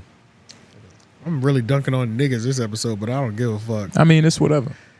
Watching niggas just talk about finance is so annoying to me sometimes. I just can't do it. Especially, I started following this finance dude. I remember I was looking into like side hustles, right? So, and it's just so funny, like watching the videos of yeah. the same thing on how to do this passive income thing. I Right. won't say what it is because I think I'm definitely gonna do this shit. But long story short, In the video I follow, it's a vending black machine, nigga. Yeah, it's a black dude, something esque of that lane. But it's a black dude, right? He's doing the videos. Let me show you niggas how much money I'm getting every day. Like, I'm about to drop this. I'm about to pick this up. Like, this bitch about to empty this quarters, nigga. Y'all about to be surprised like a motherfucker. Literally, this bitch makes me this much every month. I'm like, okay. But then this video is teaching you, it's supposed to teach you how to do it, right? That's the nigga version, and it's got the most views. Man, I found this white dude sitting in his office, like at a desk. He's like, yes, I'm gonna show you how to do this business. And then he's like, first thing you want to do is go to this website and you want to call this number. Starts calling. Hey, how you doing? I want to open this business. And they're like, all right. I said, see, these are the videos. That's how you do it. Yeah, like give me actual the how-tos. Yeah, I need to see that shit. Yeah, niggas will just tell you how much money they get into something, and that's supposed to motivate you enough to get to it. It's gonna be that, but it's also gonna be the real shit. Yeah, and Myron be talking about that real shit. He might be, yeah, but or used to. That was before you. Myron know. think he white, so he might be getting to it. That nigga do think he white. When I watched that Hodge Twins video, I didn't know how to feel at certain parts. It was like, what's up with this nigga? Because his whole 𝔓𝔦𝔐𝔓𝔦𝔑 opinion was like just disturbing to me for some weird reason. Did I hit it? Yo, that's crazy. On some sensei shit? I think you sliced that motherfucker in half. I'll take a picture for you. Oh, yo! This motherfucker's dead. With the backhand, nigga. That's gonna fly down. Oh my God. I hit it so hard it went up before it came back down. Yeah, like that shit could have landed in my lap. Yeah. Wow, that's from all that practice, man. How do we get to How this? sharp are your nails right now, nigga? None. I bite my nails, nigga. Them shits are dull as fuck. Earn your leisure. Earn your leisure. And we just talked about niggas, money, finance, money. Go. Yeah, so basically, I mean, Myron's channel. Yeah. Oh, and then you brought up the interview with the Hodge about to twins. say what he already said. Oh yeah, With the Hodge twins. That's all good. Yeah. He was on it though. I was on it. Get good money advice. He was on it though because I was like, trying to figure it out. Myron, God, the nigga said so. Yeah. He rolled, dog. But so yeah, the Hodge Twins video, it was just weird. It was because weird. it's like you can tell that I didn't make it through the whole thing. You could like he's black and he knows that, but he doesn't identify with the culture. He really hates so niggas. it's weird when he tries to like do it sometimes. Yeah. But then he'll be like y'all. He'll say like trigger words like y'all or them or they But or every so those. often he want to join it though. You know what I mean? Yeah, yeah. Do you think he even wears a do-rag to sleep? No. Nah. Those He ways might- are fake. Well, he probably bought his first one when he got his hair transplant. That was like his first one Yeah. in life. But unless the white women that did it knew to tell him, like, look, black hair requires a do-rag, he probably didn't do it. A white girl educating on you on wearing a do-rag, it's fucked. Hell yeah. White girl doing your transplant is crazy too. And honestly, bro, this nigga is just a fucking weirdo. I was just watching a space where he's in a white supremacist space, like trying to like dunk on black people with white people, and the white people kick him out, and they're like, "Yeah, this fucking monkey thinks he's one of us." Yeah. Like it's like, bro, it's like you just embarrass yourself everywhere you go. Like It was a whites only space. But you gotta It understand, was a whites only space. It's crazy. his life is curated off embarrassment. I want to make this. That's word forged. And what is he? Sudanese? remember. I believe he's Sudanese. Nigga, I think he is. I know. I think you're right. he's I Sudanese. think you're right. to me. But it doesn't surprise me because this is how, I mean, a Sudanese man would act if he was living in Africa. Yeah, but because I was watching like the little Sizzle intro, and I had decided that I was like, I'm not gonna finish this. Like, right? Yeah. Like this is not happening. I already know everything that's gonna be said. Yeah, and I it thought kind of like made me think that like, do I respect an individual who can have the same conversation 1 billion times? Because there's something in that to respect, maybe. Yeah, they don't get tired. You know what I mean? Like, you really believe I got tired of talking about that podcasting. hardly? Yeah. And you've only been doing like what, 60, 70 some episodes? Yeah. Oh, we at 70 yet? 75. Something. Yep. This nigga Myron has been talking about hating women forever. Since the 76, pandemic, pretty much. really. God. Yeah. So he's on year 4. It takes a year lot. 4 or 5. Yeah. He wasn't really on his hate women tip. He was kind of just on his of course, red pill, but not really just the hate women. That was heavy He was in on 2020. He was on his my views aren't safe for society. Yeah, we're talking about this video. Oh yeah. My views aren't safe. Yeah, he's on that wave. My views aren't safe. Yeah. I just didn't agree with that Sonia Massey shit. That shit. Yeah. Was that her name? It's probably disgusting, honestly. We probably I forgot her name, but it was the situation that happened with the officer and the woman with the I rebuke you. That whole case. Yeah, I forgot her name. The pot of water, they killed her over the pot of water, and then the police officer that killed her was like, "Yeah, I had to shoot that bitch." Like he was talking about it like disrespectfully and crazy. And then the way like, and it's different for him. Myra I guess was just he's an ex-law, and he's like, "Yeah, he'll beat that. He'll beat that." As long as he gets a good lawyer, we don't have nothing to worry about with that. Like, now because he's my brother in blue. And that's the thing, man. Like you can't. There is no playing both sides. Like no, nigga. If you're playing both sides, you're an enemy to both. Yeah, that's the whole. It's literally like prison. If you think you can sit and survive by yourself, nigga, both sides are gonna team up and try to get you. Yeah, like it's inevitable. I think that's it, y'all. Could we kind of cover two things with that anyway? What jail movie did you watch? You know how jail works, nigga. I know how jail works, nigga. 60 days in, man. See, if you sit down by yourself at the lunch table, you're going to get fucked up. You can say that about anyone. We're done, man. Take us out. You don't know how legs work. You can take us out. Anybody have any closing words? Man, do what y'all do best. Leave your office hours and Wilder Wides down below. Oh yeah, because we're starting over fresh. So but not leave no Wilder Wide down here. Nigga. I was a joke. Yeah, we don't have nothing. But seriously though, hours. Do what y'all do best. Leave your office hours. I know we didn't do it, but y'all know what we do. There's a lot of white talk this episode. A lot of white people talk. We disrespected some niggas. We disrespected some white people. We're gonna try to keep it in the middle now that we're back. But beautiful episode. Hope y'all enjoying y'all week. Make sure you watch 3 Oak. Make sure you watch LOI tomorrow. It's been good. It's been great. J Noblez. Don't groove. AJ the Menace. White man behind the boards. Yep. F Mac on the keyboard. That's me. That's him, and we are out.